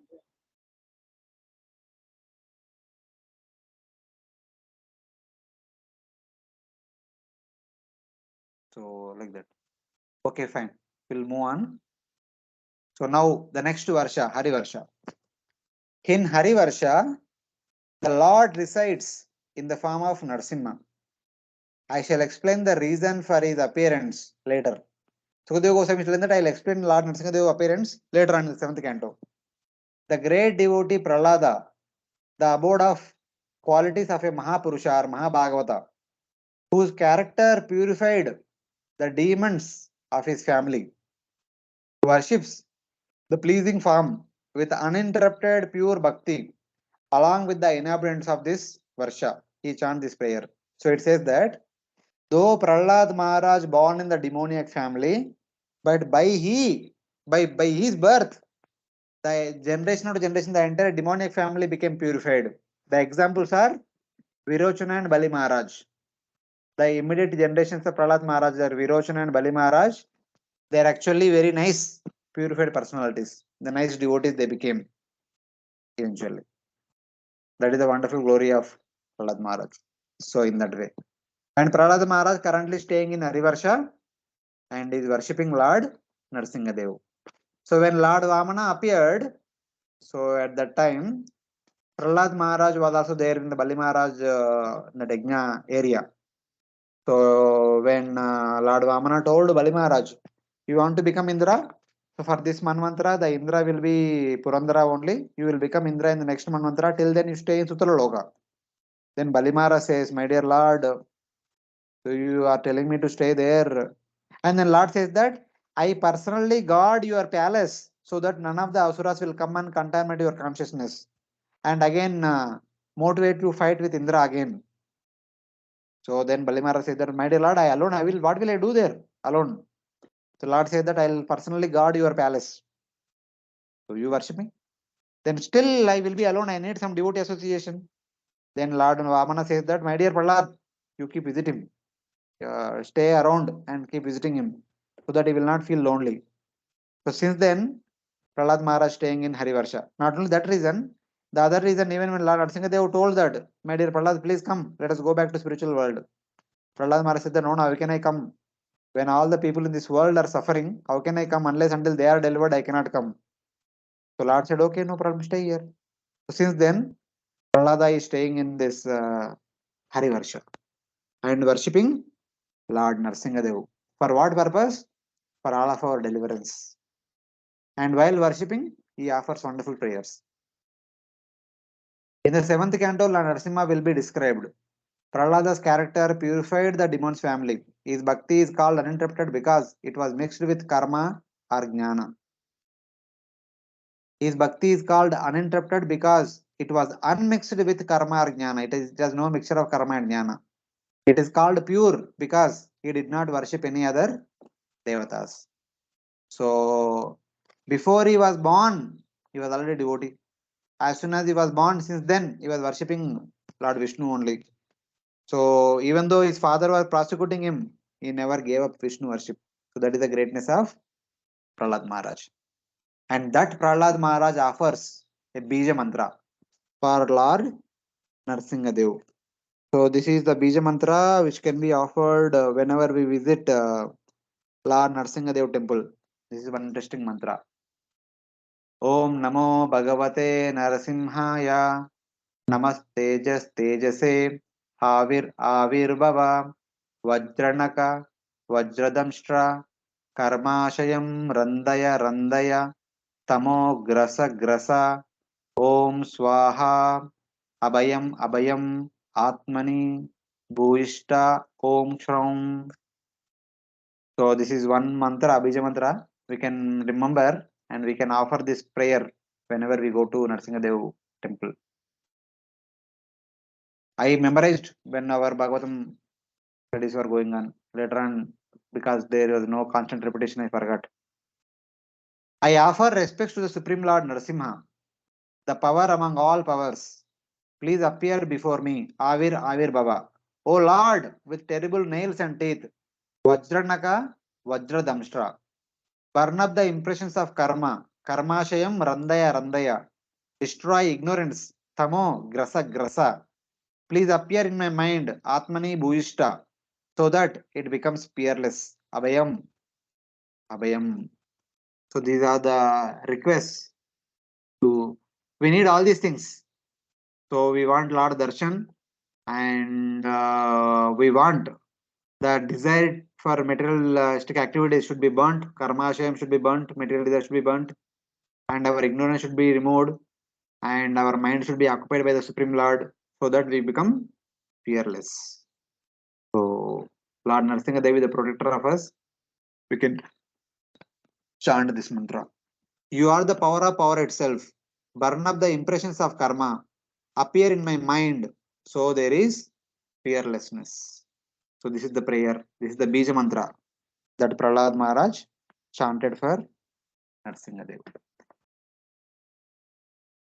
So now there are interesting prayers. We'll try to discuss them.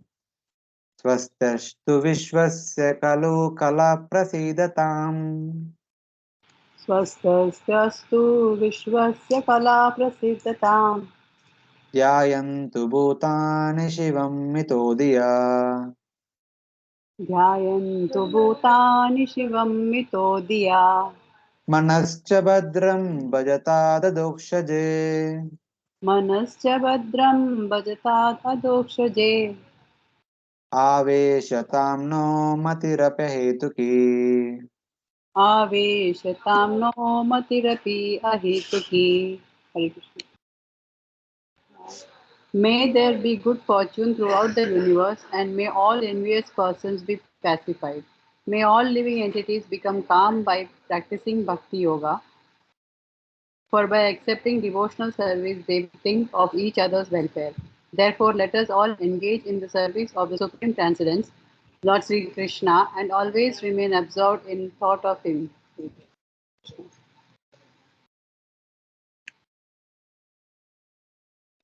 Let there be auspiciousness for the universe. So Prahlad is saying that let there be auspiciousness not for me, not only for me, but let there be auspiciousness for the entire universe. May the wicked be pleased, not angry. May all beings together meditate by their intelligence on cooperation. May the mind become free from attachment, free of attachment. May our minds, without motivation, be absorbed in the Supreme Lord. So Prahlad Maharaj said that let there be peace among everyone. Let all the people become happy. Let everyone be pleased and happy. So this is the universal prayer. Chanting the mantra, he prays with the previous with this verse. So the previous mantra he chants and then he offers this prayer. In praying for auspiciousness of the entire universe, there should be auspiciousness even for the sinful people.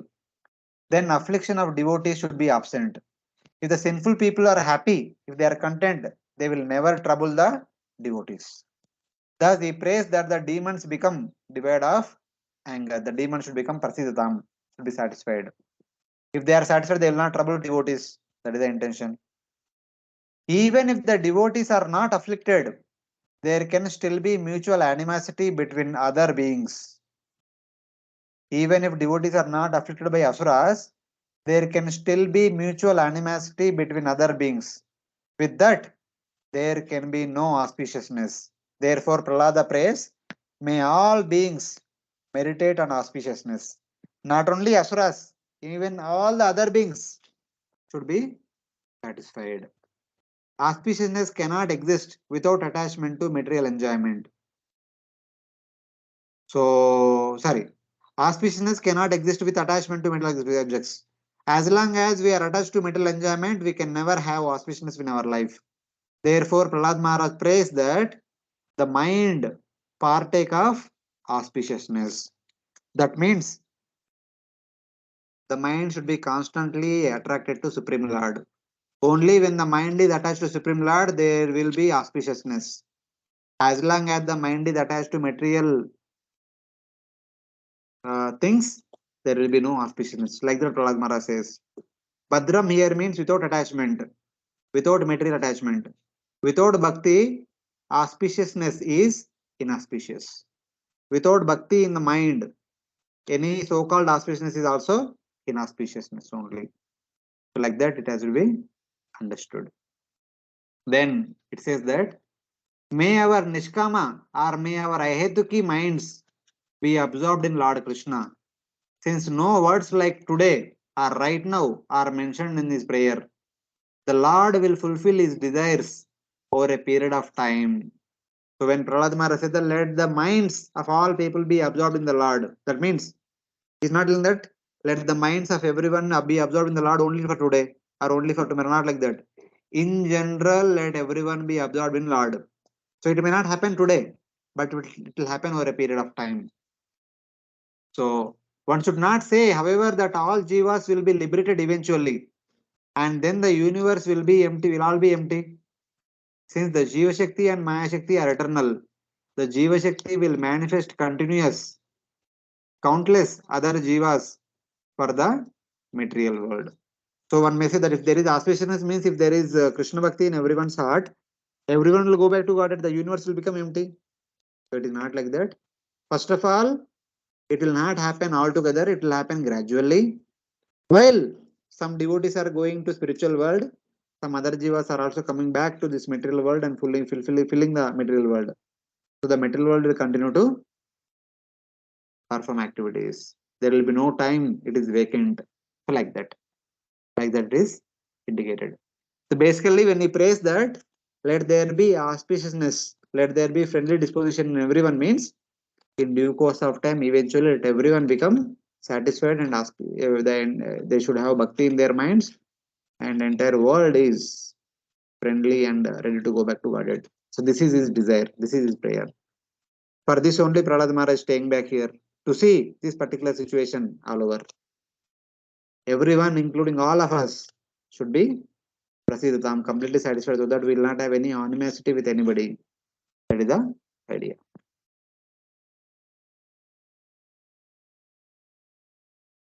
So now, why this auspiciousness does not come into our mind? Because we have material attachment in our mind. As long as there is material attachment in our mind, the auspiciousness will not take place. So why this material attachment will take place? In what form the material attachment takes place? That is mentioned in the next verse. Magaradharatmajavittabandhushu मागार्ददारात्मजवित्तबन्धुषु संगो यदि स्याद् भगवत्प्रियेषु न सङ्गो यदि स्यात् भगवत्प्रियशुनः यः प्राणवृत्त्या परितुष्टात्मवान् यः प्राणवृत्त्या परितुष्ट आत्मवान् सिद्ध्यत् अदूरान्न ततेन्द्रियप्रिया. सिद्ध्यत् अदुरान्न तथेन्द्रियप्रियाः. My dear Lord, we pray that we may never feel attraction for the prison of family life, consisting of home, wife, children, friends, bank balance, relatives, and so on. If we do have some attachment, let it be for devotees whose only dear friend is Krishna. A person whose only dear friend is Krishna, a person who is actually self realized and who has controlled his mind, is perfectly satisfied with the bare necessities of life. He does not try to gratify his senses. Such a person quickly advances in Krishna consciousness, whereas others who are too attached to material things find advancement very difficult. Yeah. If we have attachment for devotees of the Lord, let attachment to house, wife, children, wealth not take place. Fully determined, he who is satisfied with living by begged food reaches perfection. One who satisfies his senses reaches perfection slowly. थोड़ा heavy verse है. Kindly don't take it personally, but try to understand the principle behind this. I am not saying Prahlad Maharaj is saying this. For a person attached to the Lord, association with the devotees is favorable, and bad association is an obstacle. However, by the strength of good association, bad association will on its own disappear. There are two kinds of devotees are explained here. One is Ananya Bhaktas. The Ananya Bhaktas are fully determined to come back to Godhead, and they live by begging, and they reach perfection quickly. And other mixed devotees, so they have already made up their life's ambition is practice bhakti, but side by side they also have so many other things to accomplish, so they will take little more time. So these are Ananya Bhaktas and mixed Bhaktas, both are indicated here. If we have association of devotees, attachment to house, wife, children, and wealth should not arise. This means that gradually attachment to these things will be destroyed. So this is for a mixed bhakta. Mixed bhakta initially might have attachment to wife, house, children, and wealth, etc. etc. But eventually, by the association of pure devotees, slowly, one's attachment for these things of this world will slowly reduce in that way. Without house and wealth, without enjoyment, the body will suffer. How can one survive? Like that one may question. The answer is one is satisfied with filling the stomach by some begged food, prana vritya, because he is fully determined. He is determined to go back to Godhead, not to get rich food. So in that way, one who satisfies his senses reaches perfection slowly. But on the other side, the mixed devotees, okay, it's okay. We need to practice bhakti also. We need to have our meals also. What is the problem? So they will take little more time. Like that, Prahlad Maharaj says. Or if one has association with devotees, one should not have attachment to house and wife, because if both types of association coexist, one cannot attain the Lord quickly. One who is controlled, satisfied with begged food, reaches perfection quickly. Or let us not have attachment to house and wife. If there is association with devotees, even when association is absent, by perfection of bhakti, knowledge produced by bad association becomes powerless. So when we have association, perfection of bhakti, knowledge produced by bad association becomes powerless. Even we our bhakti is perfect, even though we are in the midst of bad association, it will not affect us like that. Then let us give up bad association. Let us pray only for good association. True, association with devotees devoid of bad association quickly brings results. One who is satisfied with begged food and who has attained a devotee association reaches perfection quickly. Tulayama lavenapi na swargam na punarbhavam bhagavastangi sangasya martyanam kimautashisha. So there is no one can compare the association with the devotees even for Tula time to the Swarga and Apavarga and other things. So this is a famous verse known to us previously also. So now, as I mentioned, this is a little grave verse. The understanding is that so everyone cannot live like Goswamis. On one side, there is the highest standard, that is living a lifestyle of Goswamis, who does not even care about their daily food. If it comes, they will take. If it does not come, they are busy with their meditation. That is one way of lifestyle. Who are very determined to go back to Godhead.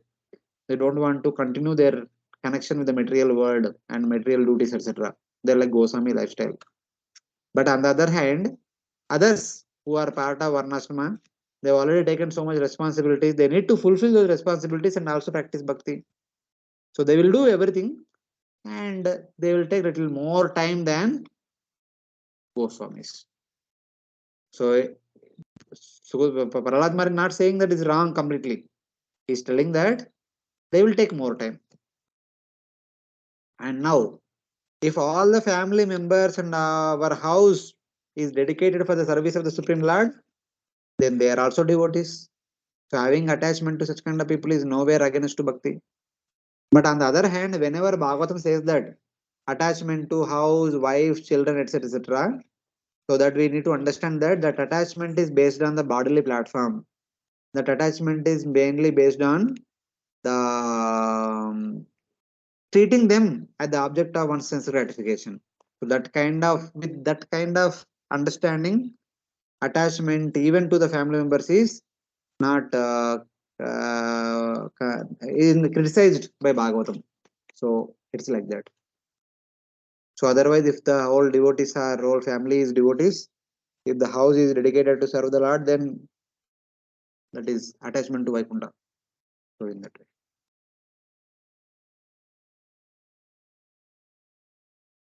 So in this verse, it is said that so in any case, either one is already on the Ananya Bhakti platform or one still living in the midst of so many other household responsibilities, but they should desire the association of pure devotees.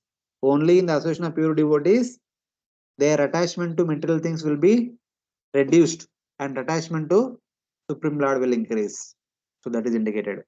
So now, what kind of spiritual association should be aspired?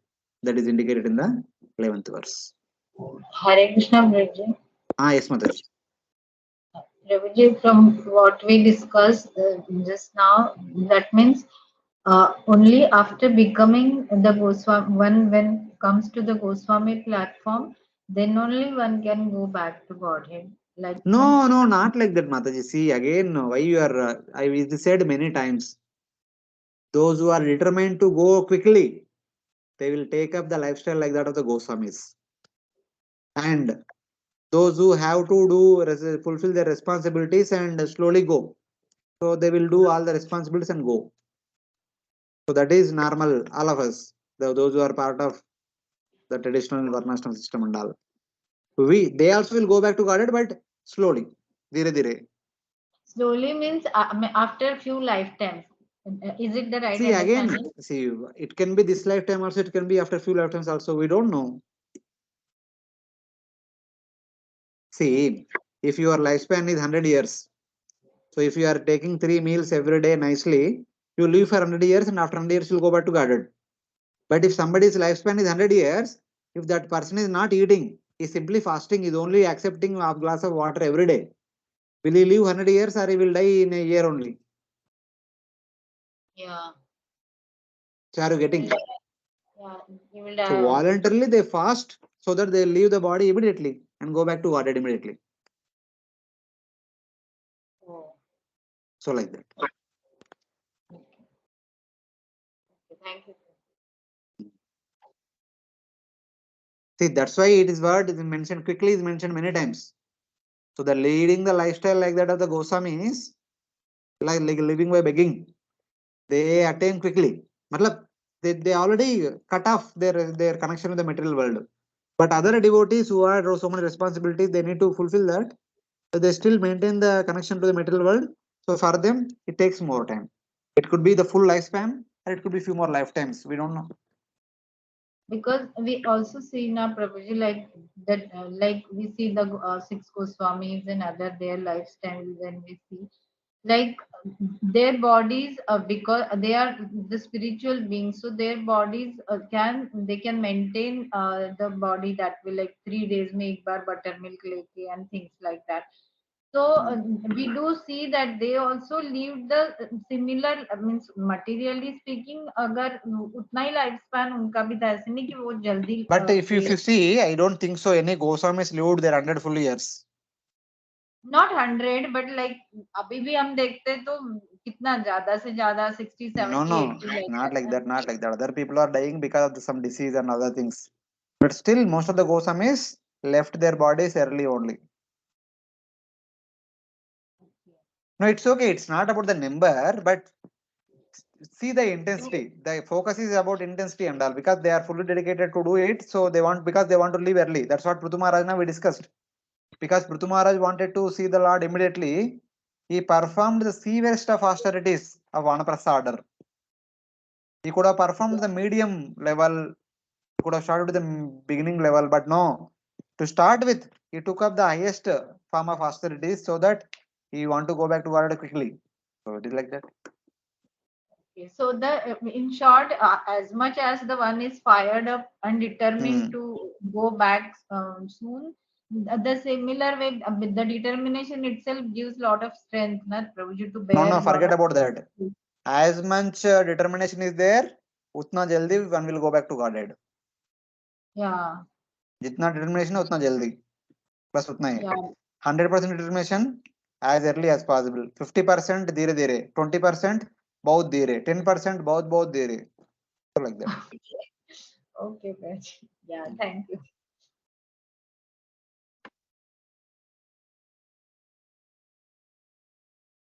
Yes sangalabdam nijavirya vaibhavam यत्सङ्गलब्धं निजवीर्यवैभवम् तीर्थं मुहो संस्पृशतां हि मानसम् तीर्थं मुहुः संस्पृशतां हि मानसम् हरत्यजोऽन्ता श्रुतिभिर्गतोऽङ्गजम् हरत्यजोऽन्ता श्रुतिभिर्गतोऽङ्गजम् को वै न सेवेत मुकुन्दविक्रमम् को वै न सेवेत मुकुन्दविक्रमम्.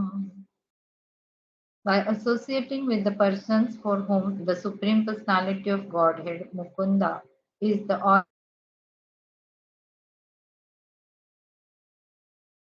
come to understand them.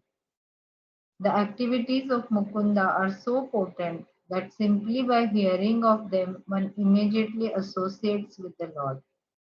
For a person who constantly and very eagerly hears narrations of the Lord's powerful activities, the absolute truth, the personality of Godhead, in the form of sound vibrations, enters within his heart and cleanses it of all contamination.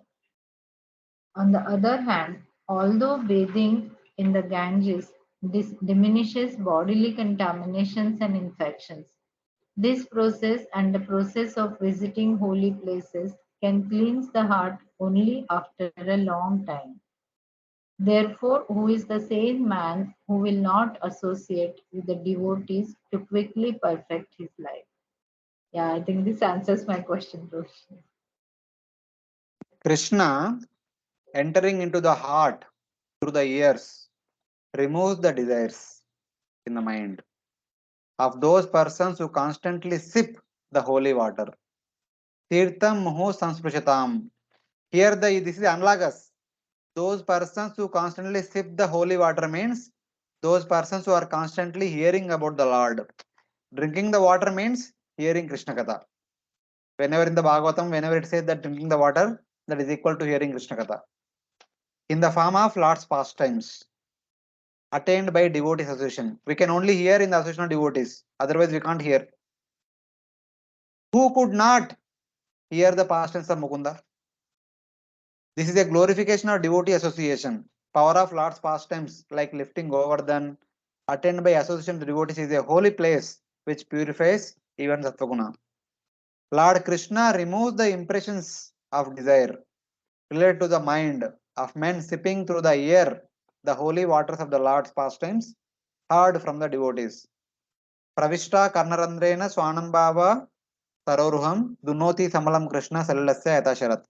Those who continuously hear Krishna Katha, along with sound vibration, the Lord enters into the ears and then goes to the heart and purifies the heart. The heart becomes crystal clear like Sharadrutu water.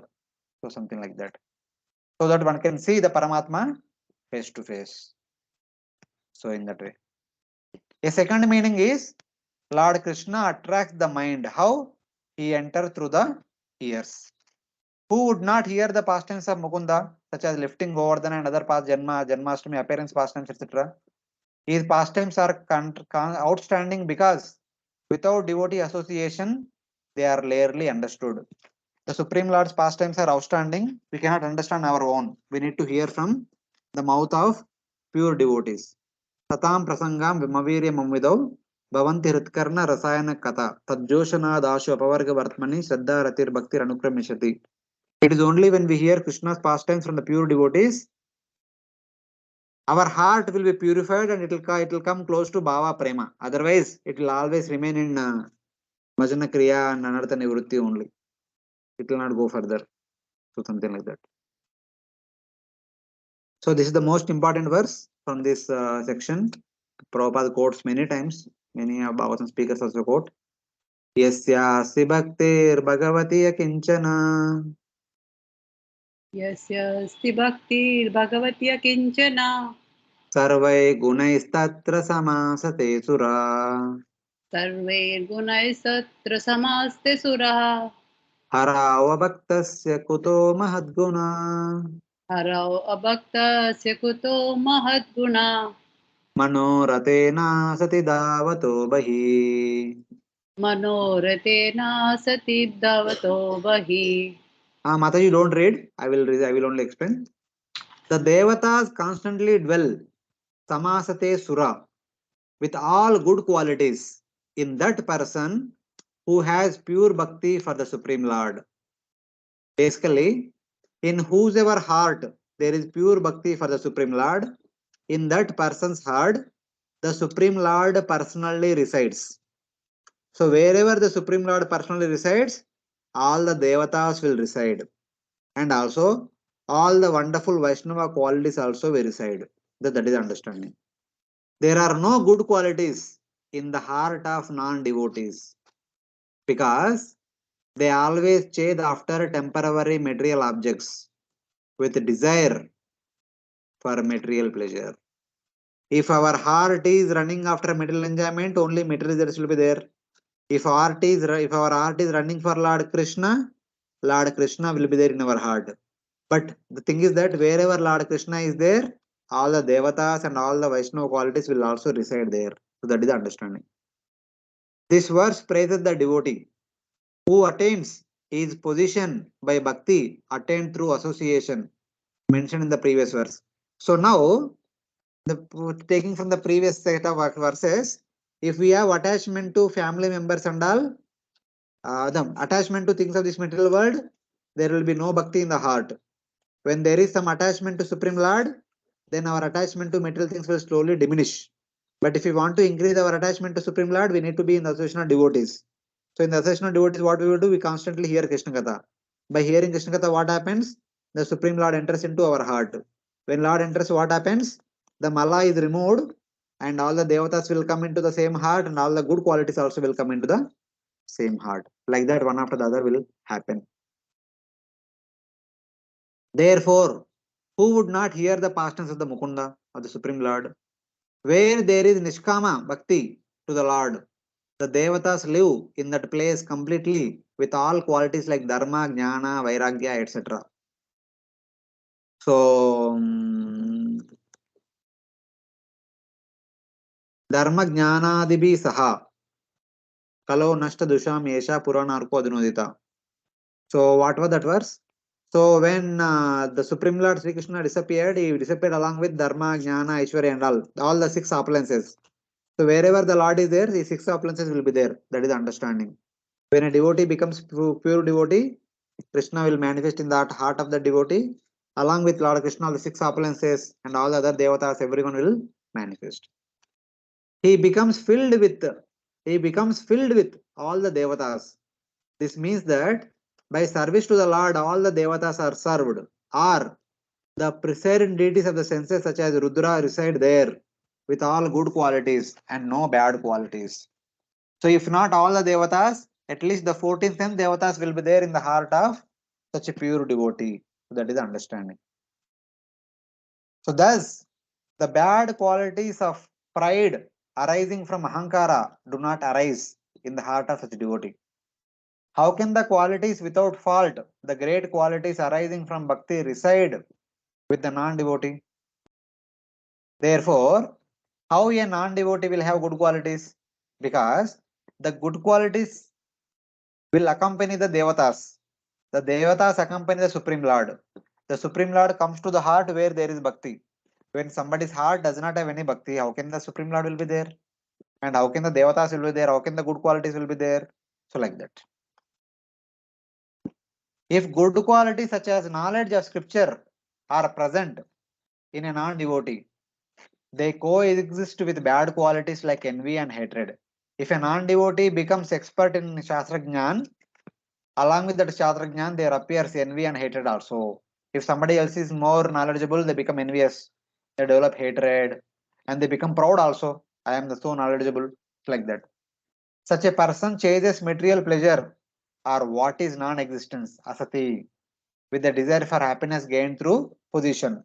Puja la pratishta. Indirectly, Prahlad Maharaj is saying that if a non-devotee has become knowledgeable, he will only search for puja la pratishta. Otherwise, he will become angry if somebody does not offer him puja la pratishta.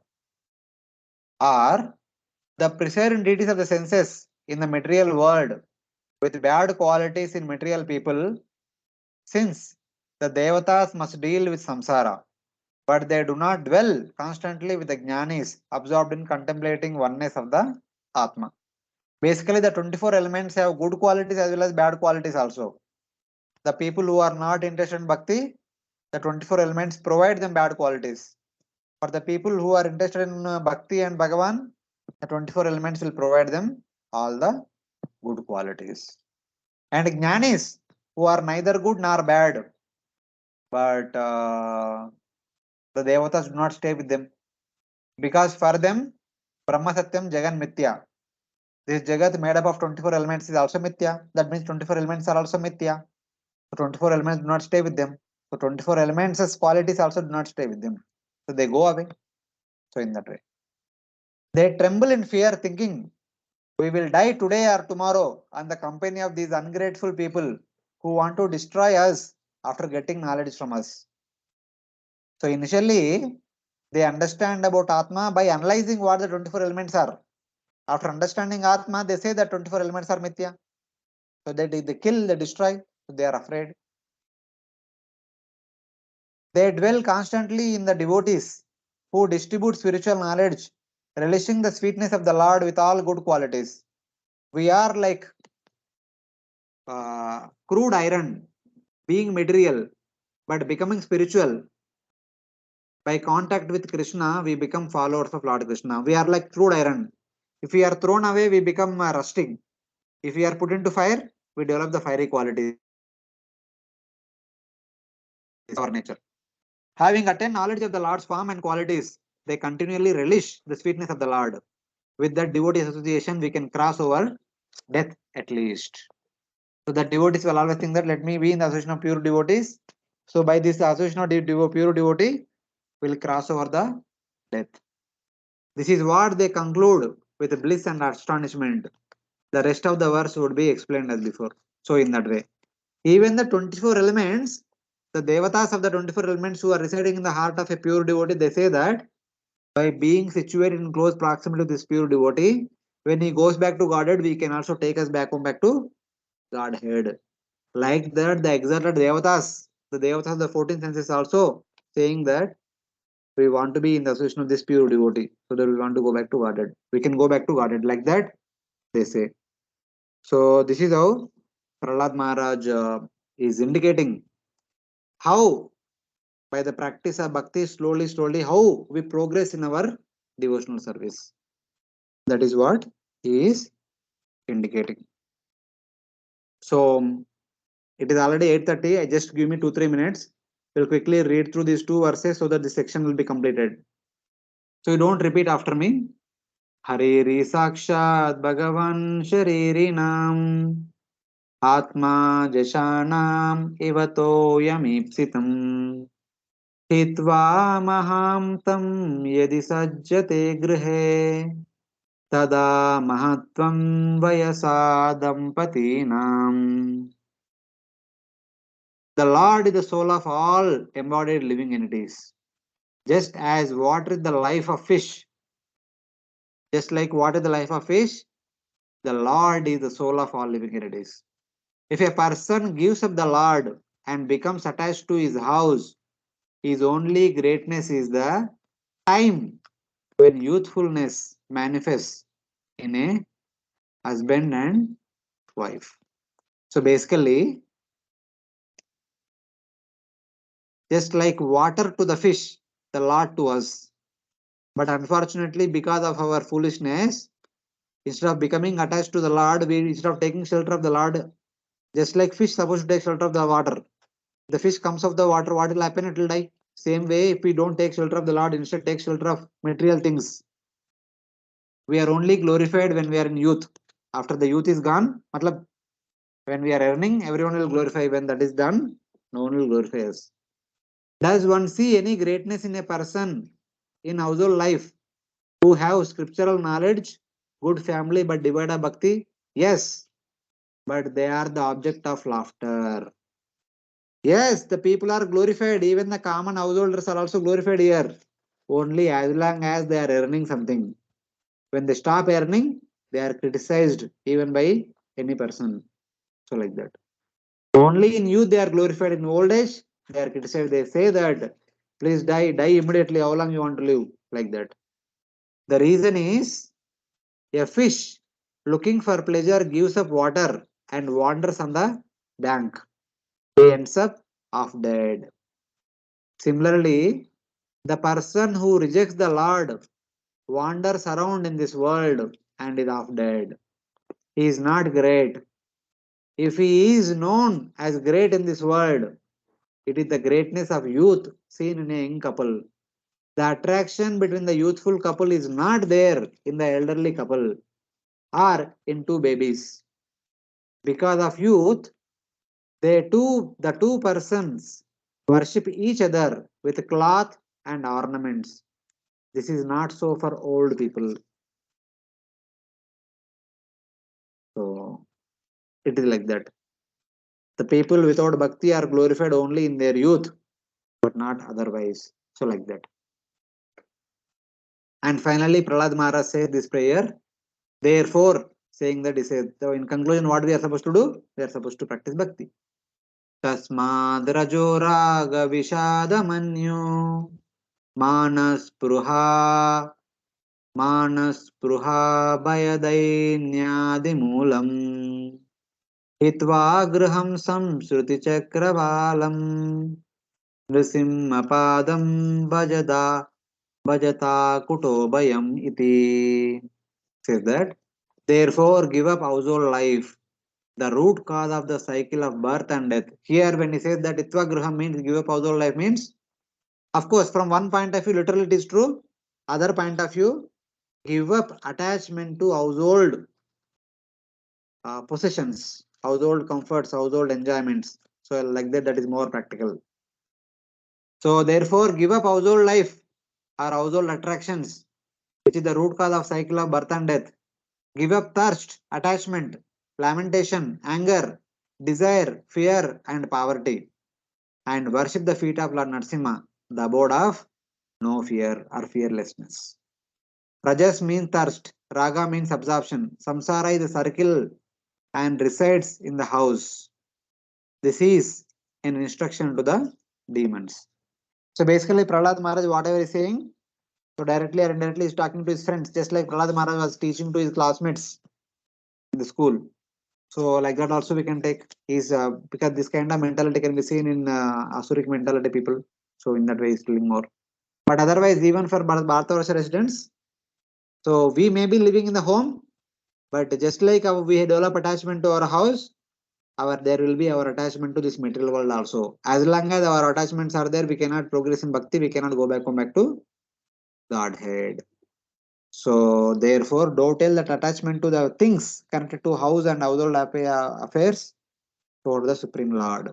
So like that Prahlad Maharaj is saying for us as well as for his Asura community also.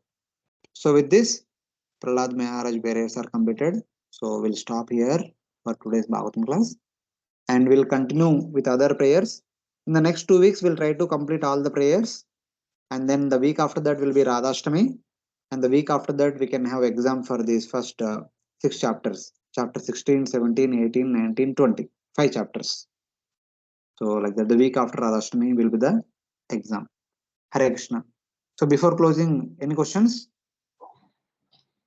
Hare Krishna, Prabhuji, the previous verse, it is not very clear that what you mentioned, means it is mentioned in the verse that in the youth form, only the youthful people will have attraction for each other, and that means it is not clear what is to say grossly, wife respects husband and husband respects wife only in youth.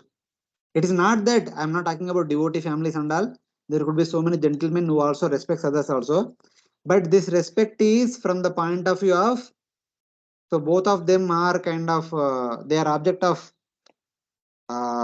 survival for others in that sense. So they respect each other more. When a man becomes old, when see normal also you can see if when the husband is stopped working, if he's not earning, the wife starts giving left and right. When the after retirement, when a person becomes burden to the family, everyone becomes unhappy with that person. So in that way, youth means not exactly like 25 to 30 years. Youth means the age when one earns. So when till the Prahlad Maharaj time is saying, person is providing monetary benefits to the family. Yes. And wife also, like till the time she's youthful, she may be more attractive. That is why husband likes her more like that. Yes, that is the way, from that way. Yeah. Okay, thank you. The respect is basically from what they are going to get from others.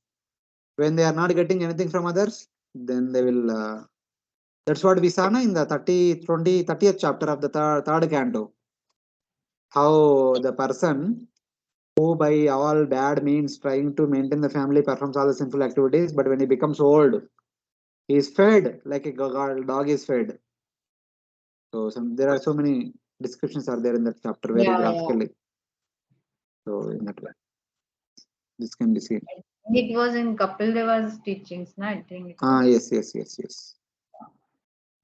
Other devotees? Sorry, थोड़ा late हो गया. हरे कृष्णा.